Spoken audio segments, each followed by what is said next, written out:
up, guys? Welcome back to episode 4. 4. You said 4. 34. Well, episode 3 was so much fun, we wanted to revisit it again. Yeah. I think we will, though. Yeah, I think we will. I think it's fair. Well, there's a lot of stuff that... Oh, my gosh. I was talking to the coworkers, and it just hit me. The name of the... Oh, no. I'm not going to remember it now. If we ever do an episode of Lord of the Rings stuff, it was a name for that episode, and Lord of the Wings. There it is. Lord of the Wings. Do we have to say it with like Elmer Fudd? Lord. Welcome to this episode of Lord of the Wings. Lord of the Wings. I can't do me, Vapid. I'm doing Vape. You had your Vape. It's right there. Aquí es. Yeah. First of all, thank you guys. Yeah. Thank you guys for the outpouring of support on that last episode. That was insane. Yes. It was crazy. YouTube, for the Spotify listeners that don't know, the YouTube popped off like massively. Huge, so huge. Shout out to a friend. We're gonna keep him anonymous for now because it's not anonymous. Letting you know that, clearing the air. But he wanted to remain anonymous right now. He's a bit of an influencer and he likes our show and. So he did what, sharing is caring, as we say a lot of times. So, it is. I mean, that was because you looked at the traffic from that episode, and it was all external. 97.1% of the traffic was from an external sharing. Yeah, which, for those that don't know, that means from an outside. Someone externally clicked a link that went to our thing. So probably a share. Yeah. I was like, dude, did someone write an article about some Star Wars podcast for Star Wars Day, and ours just got in there, or what was going on? But yeah, it was insane because I woke up the next morning. I had crashed out that night, and I woke up the next morning and don't say crashed out. That's new gen slang for if you have a breakdown. Oh no, I crashed out. Can I get an angel shot, please? No, I'm joking, but no, that was a bad joke. I'm so sorry. But anyway, I was exhausted. Just been working, lot of days at work or whatnot. But I'd gone to sleep, but when I wake up in the morning, I see here explosion. I texted you so for those to loop you guys in, I saw it on YouTube. I just in the middle of the night, me and the wife sleeping. I get up in the middle of the night. Went to use the bathroom, get a drink of water, blah, blah, blah, and come in there, just standing there. Didn't quite want to get back in the bed yet, just kind of restless. Looked at the computer, was like, I'll check on Beer and Wings on the YouTube side just to see how it's popping off over there. Because we do double digits all the time on YouTube. Right. And, I sit down, 1.1K views. Yeah. And I was like, whoa! Immediately. What happened? Immediately texted Matt just 10 times. 10 times in a row, being like, Matt, bro, look at the YouTube, dog. Something's happening. But yeah, shout out for all of you guys who did check it out, and for the new followers. Actually, we picked up new subscribers on YouTube, and we picked up some new followers on Spotify too. A lot of new subscribers. Yeah, it was going up as I was watching it. That's why I was panicking. I was like, "This is happening now." Yeah, whatever's popping it off is doing it right now. I felt the earth moving under my feet. Yeah, at this moment. Because every time I refreshed to look at view analytics and stuff like that, every time I refreshed, it'd be 5 to 10 more subs. Yeah, not small incremental numbers, and I was like, whoa! Yeah, so that whole thing, mind-blowingly amazing. I mean, that's definitely the direction we want to go, and we're super glad you guys had some fun along that ride.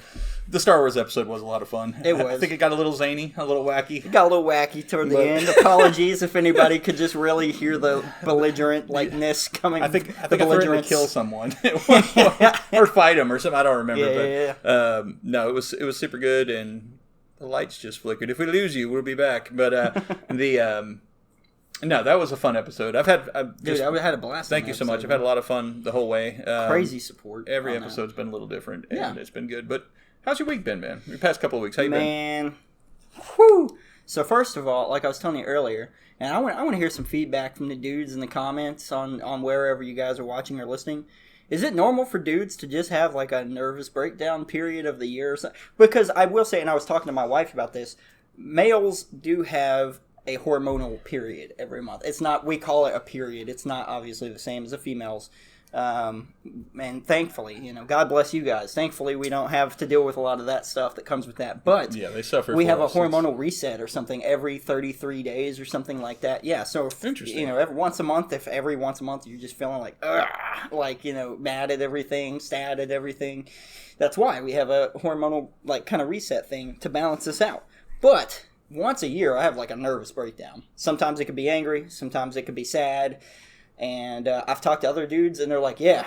And to be fair, that might just be, and we'll hit up more on it when we get to that episode, but that might just be because of men's mental health isn't very well taken care of. Fair. So it's just one of those things I don't know how to deal with, and, I've got to learn as I go. But, so, I've been nervous, anxious, annoying the wife, asking her if she loves me every 2 seconds, all week. And, but the bright side is Doom the Dark Ages came out, and I have been loving that. So, for those that don't know, and for Matt, it's so Doom is one of my favorite games. It is my favorite game series of all time. Doom 2016 specifically, when they revived the series, is my favorite game of all time. Which is crazy because used to it was like Kingdom Hearts, and I was dead set on that, for sure would die for it, and I still probably would. But Doom is higher on there somehow. It's because of the super violence, I think. But who doesn't like that? It's even I even tell her, she was the wife was talking about her kids playing video games, and I was like, dude, they should play Doom. I'm gonna get them on Doom. She's like, but it's super violent game and blah blah blah, and she's not so worried about it anymore. But at first, here a while back, we were having conversations about certain video games and this and that, and but I was like, no, Doom's a secular game. Because you're killing demons. You're fighting the demons of hell. I mean, that's what you're doing. You're a good guy. It's gory, but... It is gory. Look, I get you don't want your kids seeing the guts of a human. I understand. The guts of a demon, that's to be celebrated. They get to stay up late and have dessert. Yeah, exactly. So, I love Doom. Anyways, Dark Ages comes out, set in medieval ages. There's still guns and stuff like that, a few different guns. One of them is called the Shredder, the Bone Shredder or something like that, and he literally is putting the skulls of demons in this grinder that shoots out the shrapnel. Shrapnel? Oh my gosh. Yes. That sounds super cool. Yeah, and he has a flail, like a ball and chain, and a shield that he can throw around. It bounces on enemies. He charges into enemies. It is a little slower paced than other Doom games. The most recent Doom games are really good about constant, fast-paced action. Yeah. This one does slow it down a little bit, which it's not so gun-centric, so yeah. Yeah, makes sense. So there's a few changes, but I'm loving the game so far. It actually has a story instead of just some story that happens throughout the levels. It has cutscenes that happen. I'm going to slap the crap out of you, dude. You see me dodging over here. When you dodge and parry on Doom Dark Ages now, that's a thing. So if you get a perfect dodge or a perfect parry, you get extra damage or kind of like melee the combo. Batman melee. Kind of, where if you counter strike or whatever. Yeah. That's super cool. I know, I was telling you right before, well, maybe an hour or so ago that, you talking about it, I definitely want to try it. So, dude, it's so good. It's only single player though, right? Yeah, it's only single player. Dude, oh my god. It makes me so sad, dude, because Doom 2016 had multiplayer. And it was great, nostalgic multiplayer of Quake games, Unreal Tournament, the OG shooters, the ones that made shooters, Before Call of Duty and before all of that, it was Quake and Doom multiplayer and Unreal Tournament, specifically those three, they're the big three of it. And but so 2016 had multiplayer, great, nostalgic, super cool, even had the power ups on the map and stuff. And then Doom Eternal comes out, and it had this battle mode thing. There was a few slayers versus someone playing as one demon, which was an interesting take on it, but it was kind of boring. It wasn't great. A lot of people didn't like it, and it just died really quick, the multiplayer for it. Gotcha. And then this one, just no multiplayer. And it makes me so sad, because I'm like, dude, I don't want to play Call of Duty and stuff like that all the time. I want the nostalgic arena shooter experience. There's something to be said for that, for sure. It was just so fast-paced and fun. Totally off topic, but great. I feel like it got slept on. It kind of disappeared. It was Turok. Mm-hmm. There was the multiplayer. Was it Turok 2? I think it was, that had the multiplayer. Yeah. It was an arena style. Stuff, dude, I love being the dinosaur. Can't remember his name, but I love being him. You just were a velociraptor running around shredding people. Yeah. So great. See, they revived Turok for PS3, and then it went nowhere. Well, it just disappeared. I mean, it wasn't the greatest game, but recently, also speaking of, we'll get into other things, but talking about games, Hexen. Yeah, you thought it was someone Doom. Playing the new Doom, and it was Hexen. I was like, bro, these graphics look just like I called it Hex. I think I was like, there was this game that was on Nintendo 64. It was called Hex, and it's Hexen is the name of it. But I thought those were the graphics. Like, bro, they straight. I'm sending him screenshots, and it is a similar setting. It's dark fantasy setting, so I mean, it makes sense. Like, so when I saw it, I was like, I see, but I was like, the graphics don't look like this. The graphics look new, and they don't look like pixelated. Yeah, I was like, and you were like, well, can you play a wizard on it? I was like, no. It's like, you are a man ripping and tearing totally different game. Apart. But, your mental health, cycling back to that, your mental health is important. Yes. And I think we are going to hit on at least one episode where we talk about men's mental health. I think it's that we have a responsibility. We need to take the responsibility to care about our own mental health. Yeah. I think that's something that we don't do, and we do live in a society. Well, it's because we live in a society, yes, right, where I feel like men's health has taken a backseat to a lot of other things that do need attention too. Don't get me wrong, but I feel like there should never have had to been a sacrifice. Yeah, and I think it's because of the insurgence of people caring about mental health. But with that, we kind of, a lot of dudes, especially here in the South, a lot of people might not know we are in the South. We are in the South. And so it's a lot of traditionalist values and stuff. Right. And with that comes the idea that men should be men and, and man up and blah, blah, blah. And but I'm sure me and you both grew up with that mentality being hammered into us. My father was an officer in the military and an ordained minister. So okay, well, I was doomed. Doomed. Full circle. The Dark Ages. Yeah, from it the comes start. right back around. Well, that's. I'm sorry you're struggling with that, man. I know we've talked a couple of times, but I'm always here for you. You know that. I appreciate that. And but you will get through this. Thank you. You just keep that in mind. I'm trying. Sometimes life sucks, and that's reality. Yeah. And I think nobody wants to embrace that fact either. They think it's supposed to be rainbows and peaches, and it's not. Life is hard. Life sucks sometimes. That's the problem with, and I was talking to my boss about this recently, it's a problem with addiction. A lot of people's problems with addiction is the fact that people think that they're supposed to feel good all the time.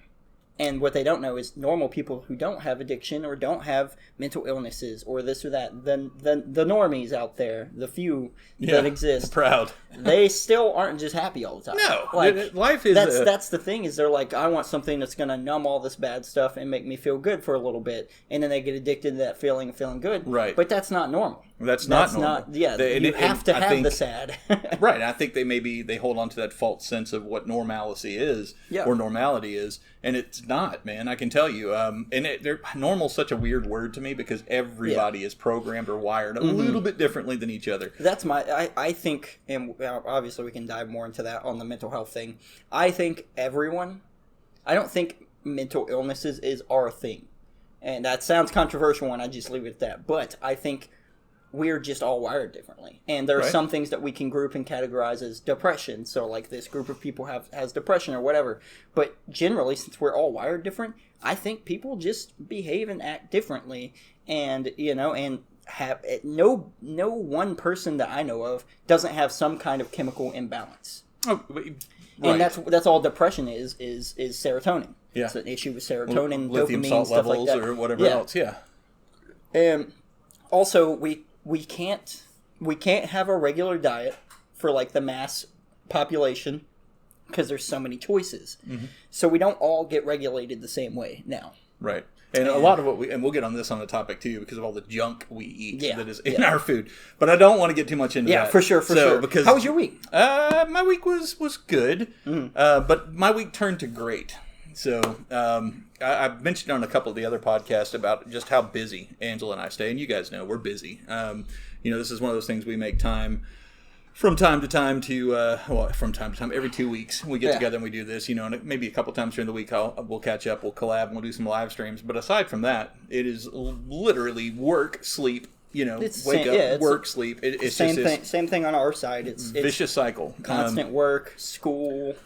outside work like this and stuff like that, streaming. Yep. Just trying to keep up with everything. Yep.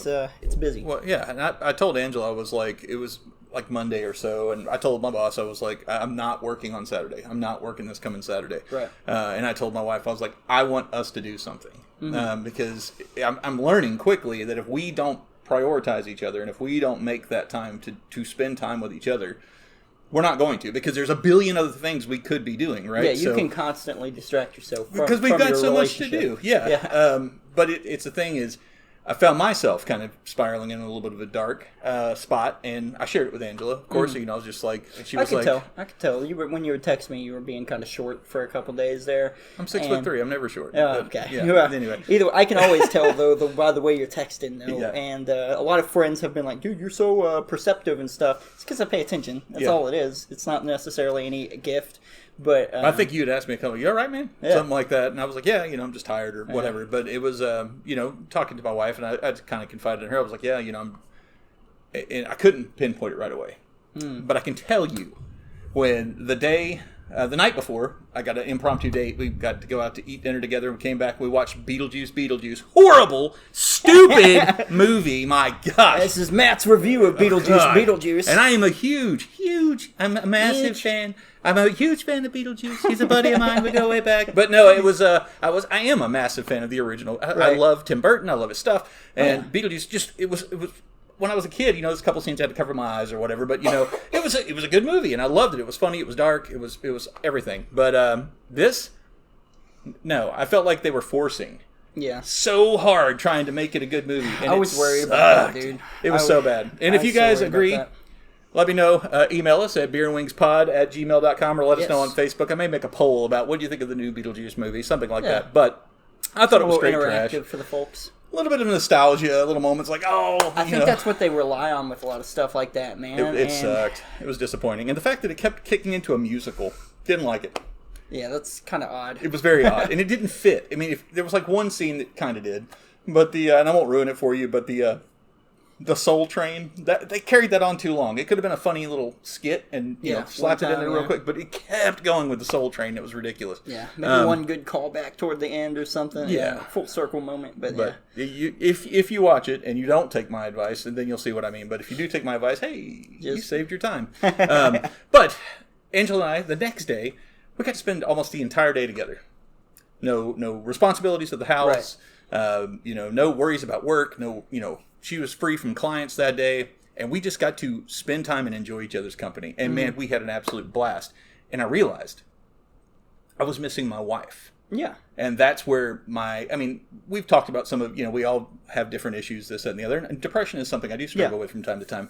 But it was coming back full circle, and I couldn't pinpoint the why. Mm-hmm. I needed time with my wife. I needed to hang out with my best friend and, just be stupid like we are sometimes when we're out and about. And it was a lot of fun. So... But that made anything else I could tell you, like, this part of my week sucked or that part of my week sucked, it'd all be a waste. But my guy, made everything phenomenal. It was awesome. And then get to hang out with her again today. That's awesome, dude. Yeah, it was super, super cool. So, but this episode, we're going to talk about something a little different. Something a little deeper. Yeah, we're going to hit on some prophecies. Some prophecies. Some predicciones. And talk about the things that are... there's a lot of buzzwords and a lot of buzz things, circles going around. And here's the cool thing about this episode is what people don't know is, so you're a very spiritual man. Mm-hmm. I don't want to say like super religious because me and you both acknowledge the fact that organized religion is different from just having spiritual connection. Yeah, spiritual connection. That was Spanish. Yeah. Spiritual connection with God or whatever that you may believe in. But right. And I think no matter what religion you are, honestly, I believe whatever religion you are, your religion would actually... If a god or gods or whatever you believe, you would think they would want it to be a personal relationship, right? I would think if I was a god, I would want to have personal relationships with my followers. Yeah.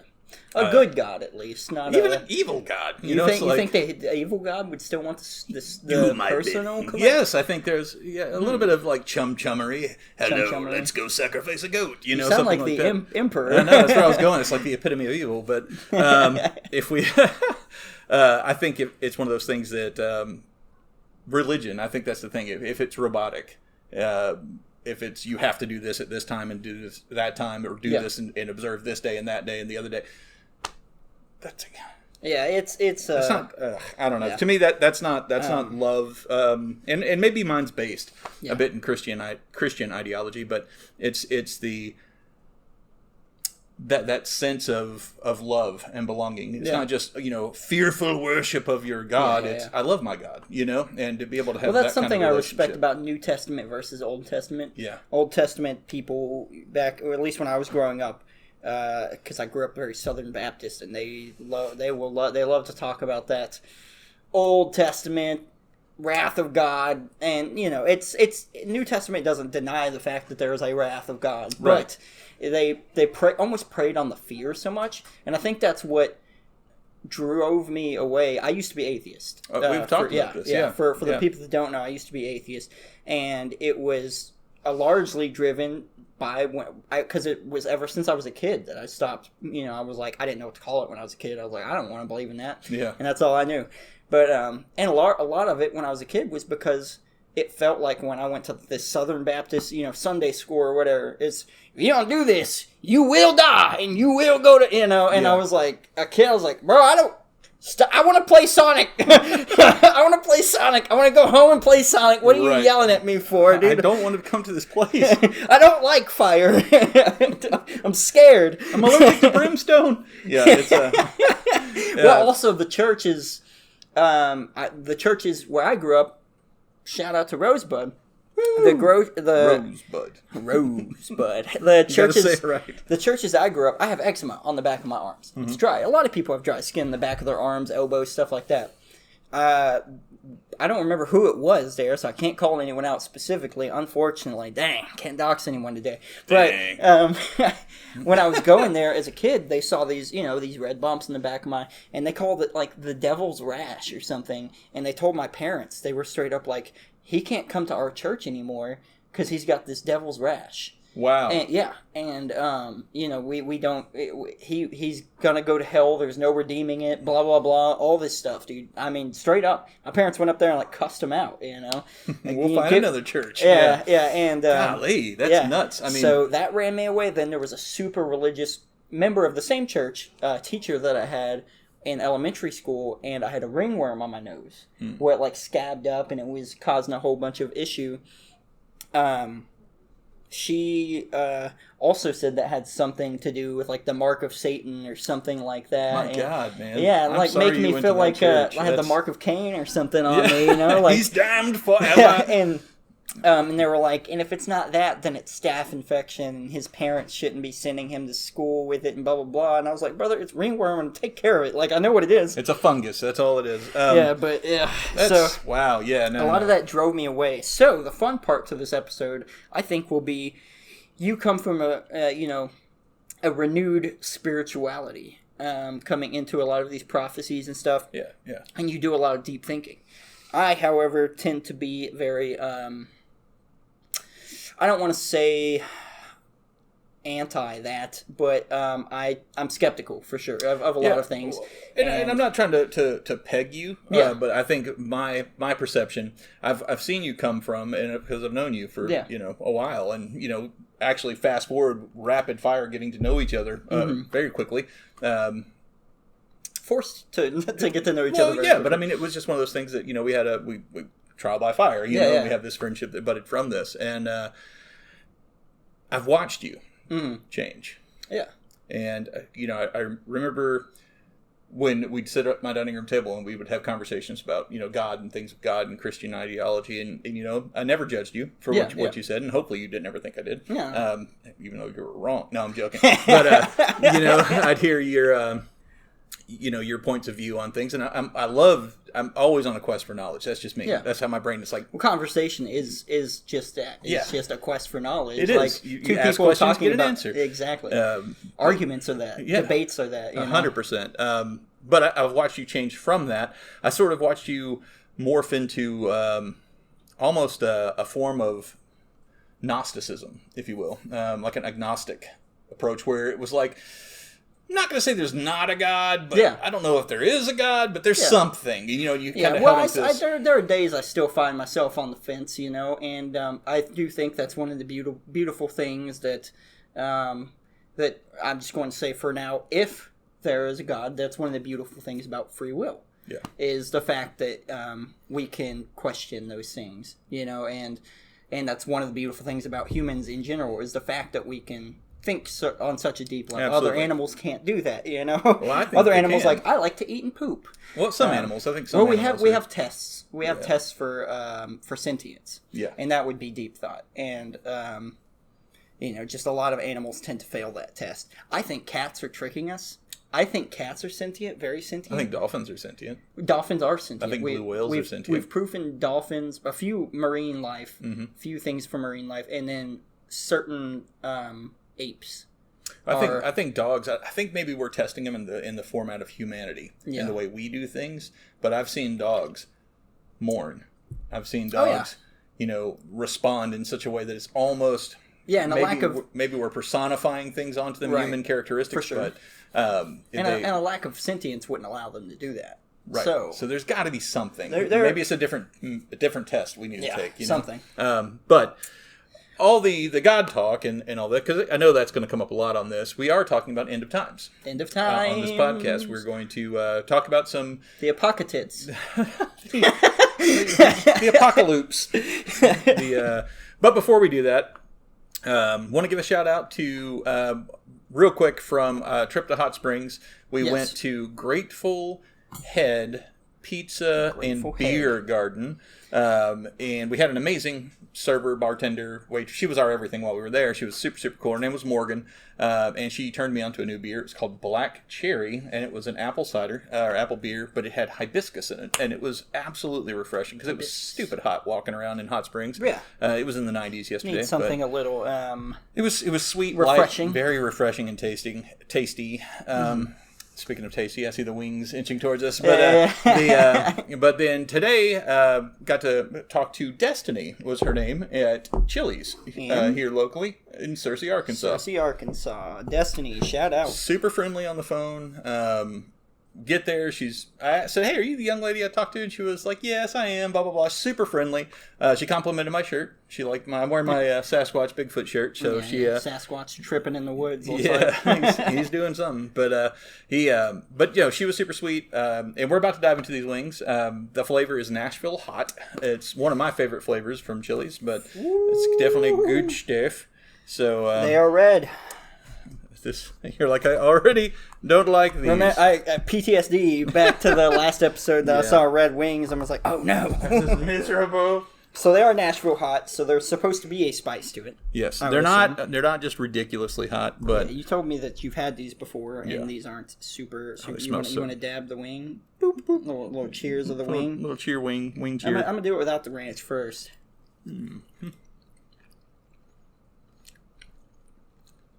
Yeah. Okay. Good.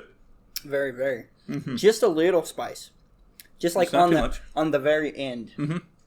Like it's on like the back of my tongue and just sits comfortably. Like it pulled up a lounge chair. It's like I'm going to be in the room that is my mouth and my taste buds. And but the flavor is really good. The flavor is pretty good. Yeah. Especially since I'm not trying to throw any hate. I didn't expect a Chili's wing to taste great. Yeah. I haven't eaten wings at Chili's. I didn't know. Hey, they're doing all right. They're doing all right. I wouldn't say they're killing it, but they're doing all right. So shout out to Chili's and Destiny. Yes. These are my favorite flavor that they have. They have several different flavors, but this is my personal favorite, the Nashville Hot. You want to tell everyone in the audience what you did after the podcast later? Oh, with the eruptions? Yeah. I ate like 4 more. For some reason. I was drunk. So let's just throw that out there. on the last episode, I was messed up at the end of it. And I was in your floor. I started to do the swimming thing that my wife told you that I do when I get super far gone. He's a sea monkey. I start to swim on the floor. I can't walk, so I just lay on the floor and kick myself along. Yeah. So I was on your floor.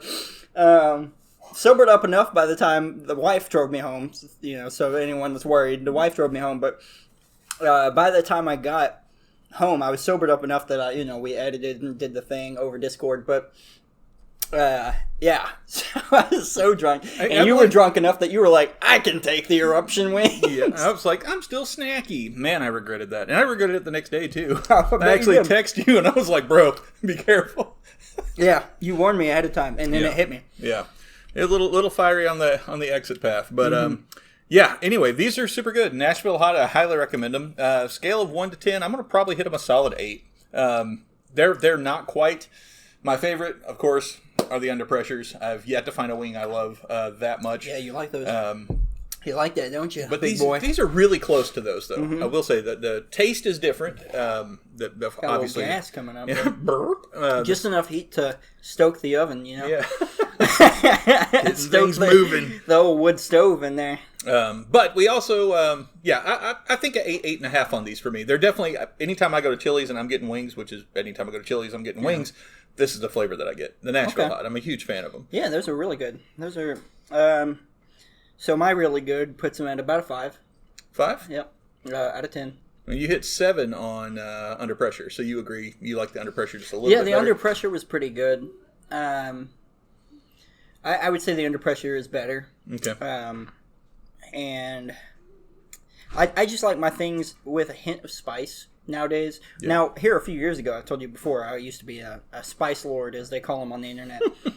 I had the sauce from Hot Ones. I had the last one, the Last Dab sauce from Hot Ones, or the Last Dab Redux, which was like the redone, even spicier version.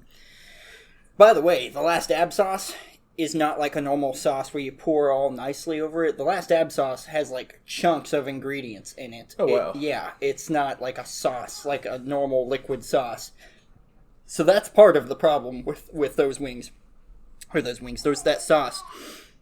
But, not bad. Not bad at all. You want to try one of these wings? I've got my wife in the peanut gallery wanting to try one. But yeah, pretty good. We do have a special guest in the background. That's Oliver. That's the Ollie Man. Yeah, everybody knows the Ollie Man. So if you guys hear that, just understand that he's just giving his input too. He wants to try the wings, but he's a little young for the wings. Yeah, and he's very young for the beer. But yeah, he was. I'll leave that out. No. But speaking of beer, so one of our magnificent bastages. We have extra beer this time, so we're drinking Wicked. That's what we're drinking. Yeah, we're drinking right the Wickeds. I'm hooked on Wicked, man. Ethan, I blame you for that. They're delicious. But hey, I am going on almost a solid 2 months with zero wine. So, congratulations, man. Thanks. I know it's weird because it's like, but you're still drinking alcohol. Wine hit me different, and I think you even admitted that, like the way I was when we would play games and you were messed up off the wine. Like I said, I could hear. I had never thought I could tell when you were like super super drunk. Like obviously you could tell when people were drunk, but like not with voice or anything. But when we'd play games over Discord, I could hear the slurring and stuff start picking up, which was weird to me. But it also may have just been because you were. I don't want to say growing dependent on it, maybe, because you were saying there were days that it felt like you just needed it. Like as soon as I got home, glass of wine. And that's okay, because acknowledging that is half the battle there to stop anything and it wasn't that I was addicted to alcohol. I don't have to have alcohol, but it was that I was addicted to... Is Emily leaving? Yeah. Oh, bye, Emily. Love you. All right, guys in the audience, say goodbye to our special guest. Emily. Emily is leaving. And bye, Ollie. I love you, buddy. But we. Yeah, I can tell. Yeah, sorry, I got sidetracked there for myself. But the wine, I was getting a little carried away. And anytime you have that kind of a dependency on something, it's not an addiction; it's a dependency almost. And it's good to at least change it up. Yeah, I acknowledged it and took care of things. From weed to heroin, straight to cocaine to Drinking JK, don't do that. Straight adrenochrome. It's awesome. But one of our magnificent bastards, Jason, he brought us a couple of different drinks to try. He wanted us to try them on the podcast. You like those wings? I think Celeste is a fan. What would you give him on a scale of 1 to 10? Just curious. A 9.5. 9.5. She really likes it. Likes the Nashville Hot. Yeah, we're going to have to go to Chili's more often. Look what you've done to me. And that's not bad, by the way. So an order of 8 wings is like $12 after tax. That's not bad. It's like $12. You can bump it up a couple of dollars. You can throw 4 more wings in there. That's not bad. Super. And their ranch is good, too. Yeah, the ranch is pretty good. She likes their ranch. But Jason gave us 2. We're going to start. I want to start with this. Yeah, we have 2 special beers here. So this is from Goat Island Brewing. It is their Blood Orange Berliner Weiss. I think Weiss. What Weiss? Weiss. I don't know. It is a tart blood orange wheat ale. So when I get to work after this episode, Tommy, and we will. Tommy's a beer snob, my manager. And when I get to work, he's going to be like, this is how you pronounce that. And I'm going to be like, dang it. Well, Tommy, I look forward to your correction, good sir. Ooh, the smell of it. I don't know why I smelled it like it was a wine, but I would smell it, though. It does. It almost has a wine sweetness to it. It smells. Yeah, you can pick it. I'm like picking up orange. Yeah, I can smell the citrus. Yeah, I guess that's what it does. I can smell the citrus. And what flavor is that again? One more time? Blood orange. Blood orange. Yeah. I don't know about that. You don't. You bottoms up without me. Sorry. I just I had to go. It smelled good, and so I had to go for it. I don't know about orange wine. I can drink Blue Moon once in a while, and I'll take an orange slice on my Blue Moon. Yeah. I can't do. I don't know. No. Don't pour it in mine, dude. You looked thirsty. Oh no. I don't like that, dude. I don't like that. So, Jason, I'm gonna. Jason, the Goat Island was not the goat. It is. You want this? It is different. I'm trying to pawn it off on someone. We're going to have to share that cup for the other one because I'm not going to finish that, dude. We're going to end up having to share anyway. I'm glad you just gave me one. I don't like when anybody wastes anything. He was like, if you like it, we'll give you more. No thanks. That one's a hard pass for me. Why do I keep going back? It's like because it is slightly refreshing. Not taste. The feeling of like when water refreshes. Yeah. I think I'm we just got a little thunderstorm brewing, guys. I think I'm just dehydrated. That's probably what it is. My body's like more, but that's awful. For me, Goat Island Blood Orange Berliner Weiss. I'm not sure that's how you pronounce it. I'll give it a 1 out of 10 to be nice. I'm going to give it a 2 out of 10 because it was given to us by a good friend and listener. But I'm less forgiving. I would never buy Jesus, that. Man, I've never went for that. Oh no, she's gonna try it. The wife's gonna. It smells good. It smells good. It smells like citrus, like orange juice or orange wine or something almost. The froth. Okay, see that's if the wife even is like put off by it. You're dripping. Oh, sorry. All right on your floors. That's all right. I know it does not taste like it smells. The face. Yeah. The face she's making right now. Okay, so he did give us a second one. This one is called Sour True Love. It is a raspberry sour ale. It's got a really cool can. Yeah, it's like a female Mega Man, adult female Mega Man. Yeah. Yeah, it's super cool artwork on the can. Mm-hmm. This is we're purveyors of art. Brewed and canned by Martin House Brewing Company, Fort Worth, Texas. The other one was from Alabama, I believe he told me. That tastes about like it's from Alabama. Yeah, it was from Coleman, Alabama. Not a fan, man. Not a fan of that one. If they have other flavors, I'm always willing to support, and go off the beaten path. Yeah, that's the word. Whatever it is. But we're gonna. Half the power. We're losing power. All right, Slowly. giving this one a try. That was a good pop. Yeah, it was a good pop. Yeah, I saw a raspberry on it, and I was like, "Oh no, I don't think I'm gonna like that." One of us can do the can. Okay, yeah, there you go. I gave you the cup. No, I don't like that smell. You gotta say it. I hate it. The smell. Okay, the other one smelled good and tasted. I keep smelling it. I don't know. It's like an addiction to smell it. Got a vomity smell. It does smell bad. Like there's a bad smell to it. Like almost like a bad herb. Like vomit from the vomit plant. Dude, I got a story to tell you about some vomit later, but she doesn't want me to say it. I'm but so man, scared it's to wild. drink this. Oh my god. Okay, it's got on the back of it. It has a skull, a cowboy, a goat, a heart. I tried it. Do you like it? No. Is it better than the goat? No. All right, I'm gonna. Yeah. Push yourself.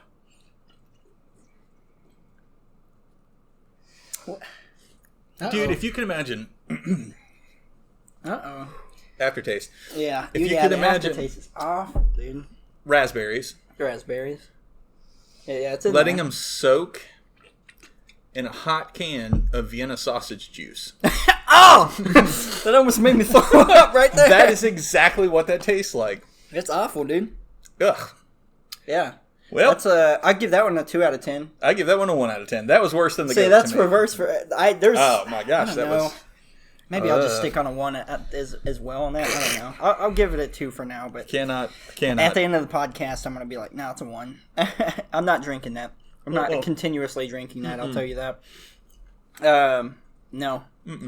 No. Jason, you can keep your sweet beers. I love you. You're a good friend of the podcast, but yeah, keep your beer from us. I will keep the can because it looks cool. The can's super cool. I'll keep both the cans because they look cool. But yeah, the Goat Island thing is cool, but yeah, no. Is he a fruity guy? Does he like fruits or something? No, Jason he has a pretty eclectic taste as far as different wines, beers, whatever he drinks. But he liked these, and he wanted us to try them on the show. But Jason, nope, those are a hard pass for me, man. Yeah, that's awful, dude. Not in my palate. Not good. All right, so enough jibba jabba. The apocalypse. Let's talk about the Apocalypse. end of the world as End of we the know world. it, and I feel fine. Yes, End of the world, and I know. I cut this one in half so we could you could have small bites. little small bites of it. Wait, we're finishing these wings. Yeah, That's the first time we finished some wings. We polished off the wings. So I'll just kind of where my interest has been. So I've heard a lot. Like I you know me, I'm always asking questions. You know, sometimes it's not asking a person, it's asking Google, and I'm researching stuff because there's events that happen in this world, and you know I do have a Christian background, and you know you hear about prophecies, and the Book of Revelation comes up, and you know and things like that. Where you try not to, or I try not to read my newspaper into my Bible. Right, you just can't. But I think, well, let's hit that real quick. I think that is a lot of the stuff, because she brought kind of, there we go. The wife kind of brought this up earlier, just talking before the podcast to you, but a lot of people say they see like revelations and stuff happening and this and that. I think a lot of that primarily is just people, if you're heavily into something like religion or any kind of spirituality or politics or this or that, you're going to read that into whatever else you're reading or whatever else you're experiencing in life. It's just, it's going to happen, you know. If a super Christian, you know, every time something good happens to a super Christian man, it is God. And it might be. I'm not saying it isn't, but I'm just saying that, like, that's their first thing, is it's God. Well, they give credit to the glory of God. But they don't necessarily say it was God who did this, but it's they give credit. And they give every him time the glory. every time something bad happens, it's either the devil's after me or God's testing me. Yeah. So but everything they view it that way. Yeah. And it's not just religious people; it's political people. We were talking about Star Wars, whether it's woke and whatnot. People are so worried about that right now that every movie that comes out now, it's either woke or it's not. There's some secret ingredient they put in. Yeah, it's either woke or it's not. And don't get me wrong; I'm sure it's happening to plenty of things. It is happening to plenty of things, right. But there are some things that aren't. You know, like Star Wars was already pretty diverse. You know, like the new ones are just bad. Yeah, they're just bad. Don't get me wrong; I can see the subtext. I can read the subtext on some of those things, but yeah. So I think a lot of prophecies, apocalyptic ideals, are dealing with the fact that people have this predetermined idea of something, and they're reading that into whatever they like. When I was atheist, everything good. I told you when I was a teenager, I had a God complex. Yeah. I never got in trouble for pretty much anything. I was able to talk my way out of everything. If I was in any kind of physical altercation, 90% of the time I came out on top for a while. I was, what's the old adage? 16 foot and bulletproof or whatever, or 6 foot and bulletproof when I was 16. That's what it was. And I legitimately thought there is no God. I am a God. Right. That was my thing. And specifically at one point I kind of got into a darker mindset and everything when I started to get depressed and stuff. I started to seep out of God complex and more into I am Satan. Anyways, that's a whole thing. That's a whole adventure on its own. And it's wild. Wacky road. We've been on some wacky adventures. Yes, but yeah, but because of that, when everything would go right in my life, I was like, dude, I can't be stopped. I'm a God. Like, everything is just meant to happen to me good. Right. And so it doesn't matter if you are religious or not. Like, it's just a thing where it's like, if things happen a certain way, you're going to read something into it. You know, it's hard to take personal biases out of anything. So, right, that's where, like, college TED Talk. We'll talk. So we'll kind of clear the air early. I'll just knock this out of the park early because we've talked about it a couple of times. I actually sent them over to you. Yeah. Not that you weren't familiar with it, but because we were prepping for this podcast, I sent him over Nostradamus' quatrains. Right. Oh, Nostri's quatrains. That's what I call them. Nostradamus. Call him Old Nostril. A lot of stuff, man. There's been so many. Sorry. Beer's talking. That stuff was gross. But that was awful, dude. Jason, we got to talk tomorrow. We should got more wings to cover that up, dude. Yeah. That's the first time I've asked for more wings, I think. I need more wings. The Nostradamus, there's so many books. There's been movies made, actually about Nostradamus. There's been movies where they reference Nostradamus. There's so much culture, spiritual culture, psychic phenomenon, all this kind of stuff that always references Nostradamus. Well, Nostradamus wrote things in quatrains, right? 4 little sentences, boop-a-doop-a-doop-a-doop, that were very vague. Yes. I am not, first off, I'll just tell you, I am not a believer that Nostradamus could predict anything. That's me being 100% honest. I don't think anyone can ever predict anything. I'm going to say that right now, just before we get into prophecies and apocalypses and stuff. I don't think anyone can predict anything because I am not of the belief that even if there is a God, that life is on any kind of predetermined course for anything. I think we are completely in control of it. I think, at the end of the day, I am a believer in God nowadays, and so I think at the end of the day, if we've lived right, we'll go to a good place. If we lived wrong, we'll go to a bad place. Having said that, I do not think there is a destiny, there is a fate. I don't think it's predetermined at all. Yeah, I agree. I don't believe there's fate. And I tread lightly because it's a multifaceted word for me, right? Yeah, for sure. It's not. It sounds like it's a simple 4-letter word. But as far as this is your destiny, I don't know that I believe that. I don't believe in that type of destiny. I definitely don't believe in personal destinies. Like, you're not destined to do one thing. No. You may have felt before in the past you were destined to. I mean, we know we both had dark times in our life where we thought, just to be blunt about it, we thought, we should end it. That was the end of our road. And that's but at the end of the day, even I at some point was like, I'm just destined for that. I'm just supposed to happen. But look at us now. We have a multi-million-dollar empire. No, we don't. That crack was good. But on Nostradamus, so you talk about people reading things into things, man, and that's one of the things I think you'll hear. Like, oh, Nostradamus predicted this. But then when you actually go back and read what the man wrote, dude, that could have meant anything. Yeah. Like, I'm not going to sit here and rattle off. I can pull it up. I've got it saved on my phone. But some of the quatrains were so... Yeah. He referenced France a lot, Spain a lot, that area a lot. That's where he was from. Yeah. He talked about... those things and things happening, but even on that level, it was super, super vague. Yeah. Like you had mentioned earlier, he predicted the two tower. No, if you actually read the quatrain, it didn't really say anything that. Yeah, it was like a city on fire or something like that, a great city on fire in the New World or something like that. And this was before America was a thing, and so it's like, no, like super vague though. But it anywhere could be the New World. Like everyone understandably nowadays is like, oh, America was the New World. There's an MMO out now. That's great MMO, by the way, but called New World. What if he just met on the video game? Yeah, he was a gamer before he was a thing. He was an OG gamer, bro. But he had those speed runs on point, dog. I'm power leveling for gold. But he, I want to hang a footnote on Nostradamus, though. Hang it there. Nail it in the sky, because I am going to come back and I'm going to bring up sort of part of my summarization of the end of the world stuff, right? So there's been a lot of talk, and there's always been a lot of talk, and there's been more and more and more talk, right, about because of recent events. There's a lot of things that we'll take the massive total solar eclipse that we had. 2 years ago was it? People were. There was all kinds of theories. There was a lot of things, which is crazy because we've had eclipses, but plenty of times. So with that eclipse, for example.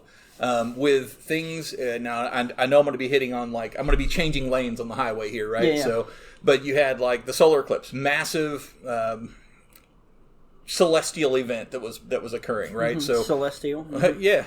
Hey, as it was occurring though, there was a lot of talk from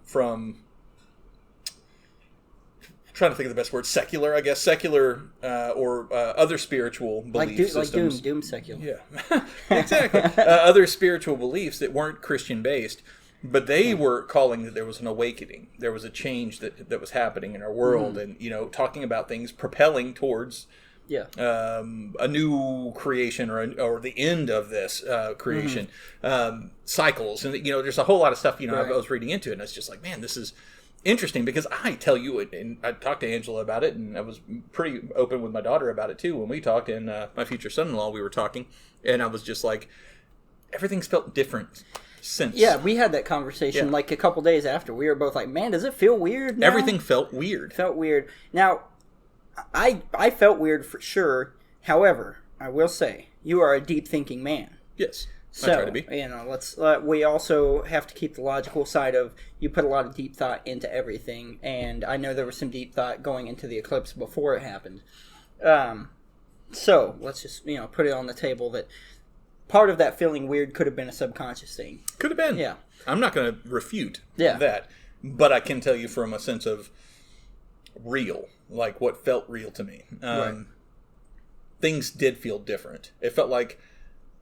You know how sometimes your clothes are they feel crooked. Everything felt kind of off and weird. Yeah, That's how every time I felt. gain a few pounds. Yeah, I know. I know what you mean. You just get up some days and you feel like you're walking with two left feet. Yeah, you woke up on the wrong side of the universe, and that's kind of how it felt there for a hot minute for me. It was a period of time. I don't know, 30 days, 60 days, whatever. But it was a period of time. I actually created a couple of TikTok videos about it. Yeah, just, you did. Talking about it. How are you guys doing? Does everybody feel a little weird right now? Kind of thing. And it was weird for me. But there was a lot of belief that I don't share their beliefs. I respect their beliefs. But a lot of it had to do with, the spirits, and spirits can, blah, blah, blah. All this. Yeah, there was a lot of talk of, I just felt like I was degrading them by saying blah, blah, blah. But I'm just, blah, blah, blah means I cut the sentence short. Well, if we went deep into all those things, then we'd be here forever doing that. But, and I saw a lot of things mentioning how during eclipses or certain times of the year, we're closer to the spirit world or this or that. But how do you measure that? How do you know that? That's nobody does. They don't. I think it's a leap of faith, right? So faith has many different forms, and for them, they just believe it because they do, because it makes sense to them. As Buddha said, don't believe anything, even if I've said it, unless it makes sense to you. And I'm paraphrasing, but that came from Buddha himself. He's like, dude, don't believe what I'm telling you unless it makes sense to you. Yeah. So I think you do have people sometimes that maybe they're in a place of confusion where they're searching. They don't have an answer, and then they just guzzle the first Kool-Aid that actually tastes like Kool-Aid. And they're like, oh, this is the way. This is what I like. And they believe everything, and they are a sponge, and they absorb everything with it. And they never take the time to pause and go, does this really make sense to me? Yeah. And I think you should question your faith at times. I think you absolutely... I think you should question everything. I think you literally should. Everything in life. I don't think there's one thing that you should take on 100% blind faith, ever. No. You should question everything completely, doubt everything completely until you are proven wrong. Yeah, I mean, even one of the disciples, will reference Christianity, one of the disciples or apostles that followed Christ didn't believe that Jesus was resurrected. Didn't believe it. He was like, not until I stick my fingers in his hands and feel the wounds, and I jab my fingers into his side where they pierced him, will I believe that Jesus is back. So what did Jesus do? There it is. How you like this? How you like that little wound there? You know, You like that? Yeah, that's not gonna heal. It's a new one I got over the weekend. Yeah, literally. But it's one of those things that even someone who walked the earth with Christ doubted. Yeah. So I think it's healthy. Yeah, I think it's something that we're given great brains and that sentient thought and able to discern what makes sense, what's danger, what's good, not those beers. But not those beers. Oh, sorry, Jason. Mary Magdalene was the first person to see Jesus. Yes. After the resurrection. And even she was like, who are you? That's not Jesus. That's who are you? Who's this guy? And then, he was like, Mary, and she was like, oh, J-Dog, what up? Good to see you. Yeah. So, I mean, you've got to understand that I guess thought and the way we think, I have to have a measurement. I guess my faith is just because it's been proven to me, not in something I can measure. I can't pour it into this souffle cup and tell you, hey, that's how I know. Well, we always have to understand the underlying idea of faith. Yeah. With any faith, any religion, there is faith. So, as much as something may be proven to someone, a lot of times it's not going to be, especially with religion, it's not going to be something physical. Yeah. It's going to be an experience. It is. An emotional, spiritual, mental, it's an experience. A revelation, some may say. A revelation, bringing it back. So, we're going to get into Christian ideology too, but... we are talking about the apocalypse, man. Yeah. And something I want to talk about maybe in the apocalypse section is... eventually maybe just throw around some ideas of like zombie apocalypses and stuff. Yeah. But real quick, what do you need to fight and to survive during a zombie apocalypse? Or maybe any apocalypse. Just the end of the world itself. End of the world You'd want to be able to defend your home. People are dangerous. People are dangerous. I don't trust people. People are crazy. People are crazy nowadays. Just think if Jesus descends from the heavens and all of a sudden the whole world's changing over. And then you're left here with a bunch of lunatics and crazies. And, what do you need? You need firearms. You need to be able to protect your family. And so, in light of the upcoming apocalypse... U.S. Pawn and Loan, our amazing sponsor, they actually are running a promo for the next 2 weeks. 2 weeks out, they're going to be running this promo, and it is 10%. 10%!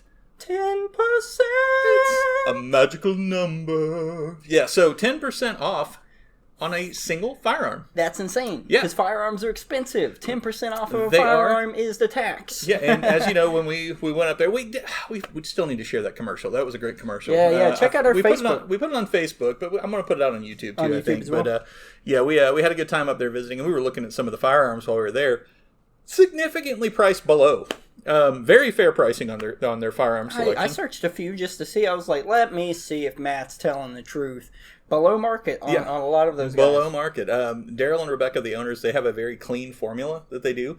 Obviously they're not a nonprofit. They have to make some money. So, but they are very, very fair with their pricing on things. They have it seemed so when I was looking around at pricing on everything. Yeah, they have some that are used. There were even video game stuff there that I was like, oh, and you were like, do we have that price right? And I was like, yeah, that's how we price it. Yeah, and I work at a game store, the game store. So it's like, well, let me tell you, I know these things. But the firearms, there's a couple there that I actually like, and I really want to pull trigger and buy one of those guns. But now may be the time. One you showed me. Yes, but the. I think it's super cool they're going to do that. They did do with the Star Wars episode, they did 10% off one retail item, and it excluded firearms. Yeah. On this one, it's going to exclude the retail stuff. They may make some exceptions, I don't know. But they are going to do 10% off on firearms for the next 2 weeks. Insane. Protect yourselves, guys. Protect yourselves. The apocalypse is coming. You just have, you like that sense of urgency I hit with that? But just make sure, the only way you get that, it's not just they're marking them down 10%. That's not how this applies. You need to go in and let them know you heard about the deal. On Beer and Wings. Yeah, you go in and you just grab one and go for it. Go up there and try to buy it. And you're like, later, you're like, why didn't I get my 10%? Because you didn't mention Beer and Wings. Got to mention Beer and Wings. Save 10% on a firearm. Hey, they may even do some deals with ammo. I don't know. They do have a wide selection of ammunition there as well. But yeah, 10% off. 10% awesome. off. I didn't know they had ammo and stuff because ammo is sometimes hard to come by. Just about every caliber, I think they have in stock there. That's insane. So yeah, it was pretty impressive. So yeah, good shout out, and yes, get prepared, guys, because the end is nigh. The end is nigh. I thought you were going to break into Diablo. Diablo is coming. He is. Everybody protect Tristram! Oh! With 10% off firearms. Yeah. But thank you, Daryl and Rebecca and the crew up there. The fight against Diablo would have been way easier from some firearms from U.S. Pawn and Loan. Dun, dun, dun. Yeah. So, but on that note, so we'll dive into, we talked about a little bit of the spiritual people. This constellation's in alignment with this, but there's the Christian. I could deep dive into the Christian piece, but before I do that, I just want to say that all of these different categories. So Baba Yanga, I think was her name. She was a Bulgarian healer and mystic. John Wick, yeah. That's how we know her nowadays. Is it? John Wick. That's Baba Yaga. I was like, wait, I don't know this. But she, so anyway, this young lady, from the time she was a teenager, she was blind. And she was blinded as she was a teenager, and she never regained her eyesight. However, she once was blind, but now she sees the future, supposedly. And I think it was like 95, 96 when she passed away. But she made a lot of prophecies about things to come, right? This year in particular. Yes. I saw you winking. I was like, I love you too, buddy. But, I was like, whoa, what's happening over I'll here? join you in a second. Ready? Let's do it on the 3 and the 2 and the Shanshe, Ihi, and Ul. There. That was crisp. That was hot. That was a crisp apple. That was not crisp apple. Hi, my name's Crisp Apple. Oh my gosh. All right, anyway, she was blind. She was blind, but she made a lot of predictions. But the cool thing about her predictions, and a lot of things have been proven true with her, and hers were not, there's a city on fire. It was more specific. Yeah, there was more detail given. Yeah. And that's why I don't buy into a lot of the whole psychics and all. And do I believe psychics? I absolutely believe they exist. But I think there's a lot of fakes and phonies, right? Oh, for sure. I think there's potential. I think there's potential for it. Well, I believe, because you could understand something completely way better than I could doesn't mean that it doesn't exist just because I can't understand it, right? Yeah. I believe that, there's a lot more to this universe than what Matt understands. Yeah. So, well, let's bring science into it for a minute. Yeah. The whole world is made of energy. Energy is neither created nor destroyed. We know that. These are scientific things that we know. There are theories and arguments for, creating energy or doing this way or that way. And we're not talking about electrical energy and stuff. We're talking about physical energy. On a molecular level. Yes, on a molecular level. So I don't think there is an impossibility that if we are beings made of this energy, that we are connected to things on a grander scale. Right. Oh, I can agree with that 100%. Yeah. So why would it be insane to think some people can feel those changes in the energy or predict those changes in the energy in the future? I don't think that is an impossibility. I think I think that's very possible that someone that's more connected to things out there might be able to. So here's the thing. Nostradamus, what, 1500s, 1600s, I think he was? 15, I think. 1548, I think was when... Yes. If I'm wrong, I'm sorry, guys. It doesn't matter. It was in it was a long, long time ago in a galaxy far, far away. So he... Nostradamus. Darth Nostradamus. Darth Nostril. Yeah. Mm-hmm. I don't know why I just picked my nose here on the podcast. Okay, I do it regularly. But if you look back there, you go back to him, 1500s, 1600s, somewhere in that time frame. This man was writing and referenced things that are occurring in 2025. Yes. Okay. In 2024, recent years, we'll say. Yeah. And up to as recent as this year. Yeah. Baba Yanga actually called out 2025. Talked about wars and rumors of wars and things, becoming cataclysmic in Europe, and things were going to be, a lot of famine and disease and war and all of this stuff coming to a pivotal point and leading up to the destruction of the world as we know it in 2025. It's very interesting. So it's not happening yet. Well, there's tensions. There's wars and rumors of war. But, no wars in Europe yet. The wars that are happening are Middle East at the moment. Well, you have you've got standoffs, you have pushing, you have standoff, you have pushing, but you've got Hamas and Israel. Well, Yeah. right now it's a standoff, but and we don't consider Ukraine part of Europe. No. So But what's happening there isn't quite over there. Ukraine, Russia, all of that, it is referenced in Revelation. Yes. At the end times. They don't call it Ukraine and Russia, obviously. Yeah. In the Bible, they were referenced as Gog and Magog, two powerful entities at the end of time, which Gog was largely Russia, right? And then Magog was like your Middle Eastern countries. And don't go out, power. Sorry, the lights just flickered. He just blinked at it. He winked at us. He's like, I agree, big dog. I'm out of my blink sync. But so I guess my point, you have, and then we'll hit on one more before we talk about it. But Nostradamus, things referenced. He did talk about a lot of wars and disease and all this kind of stuff, but he didn't give any specificity. To be fair, easy to predict. Yeah. People are going to fight. Humans are always at war. Right. Perpetually at war. And we probably will be till the end of time, unless I think we might unite in case there's aliens. Which, that's another thing. So, are aliens God?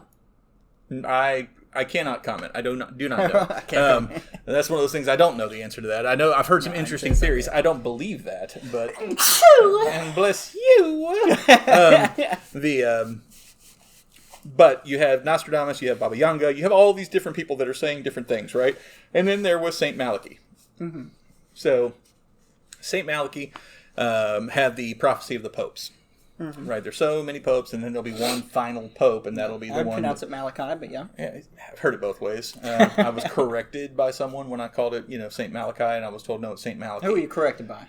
Jerk. Anyway, I was told it was Malachi, but it wasn't one of those "you're saying it wrong" kind of things. It was just Malachi instead of going, "I think it's Saint Malachi, bro, not Saint Malachi." Like I did, where I was like, I would pronounce it Malachi, but well, they don't know what they're talking about.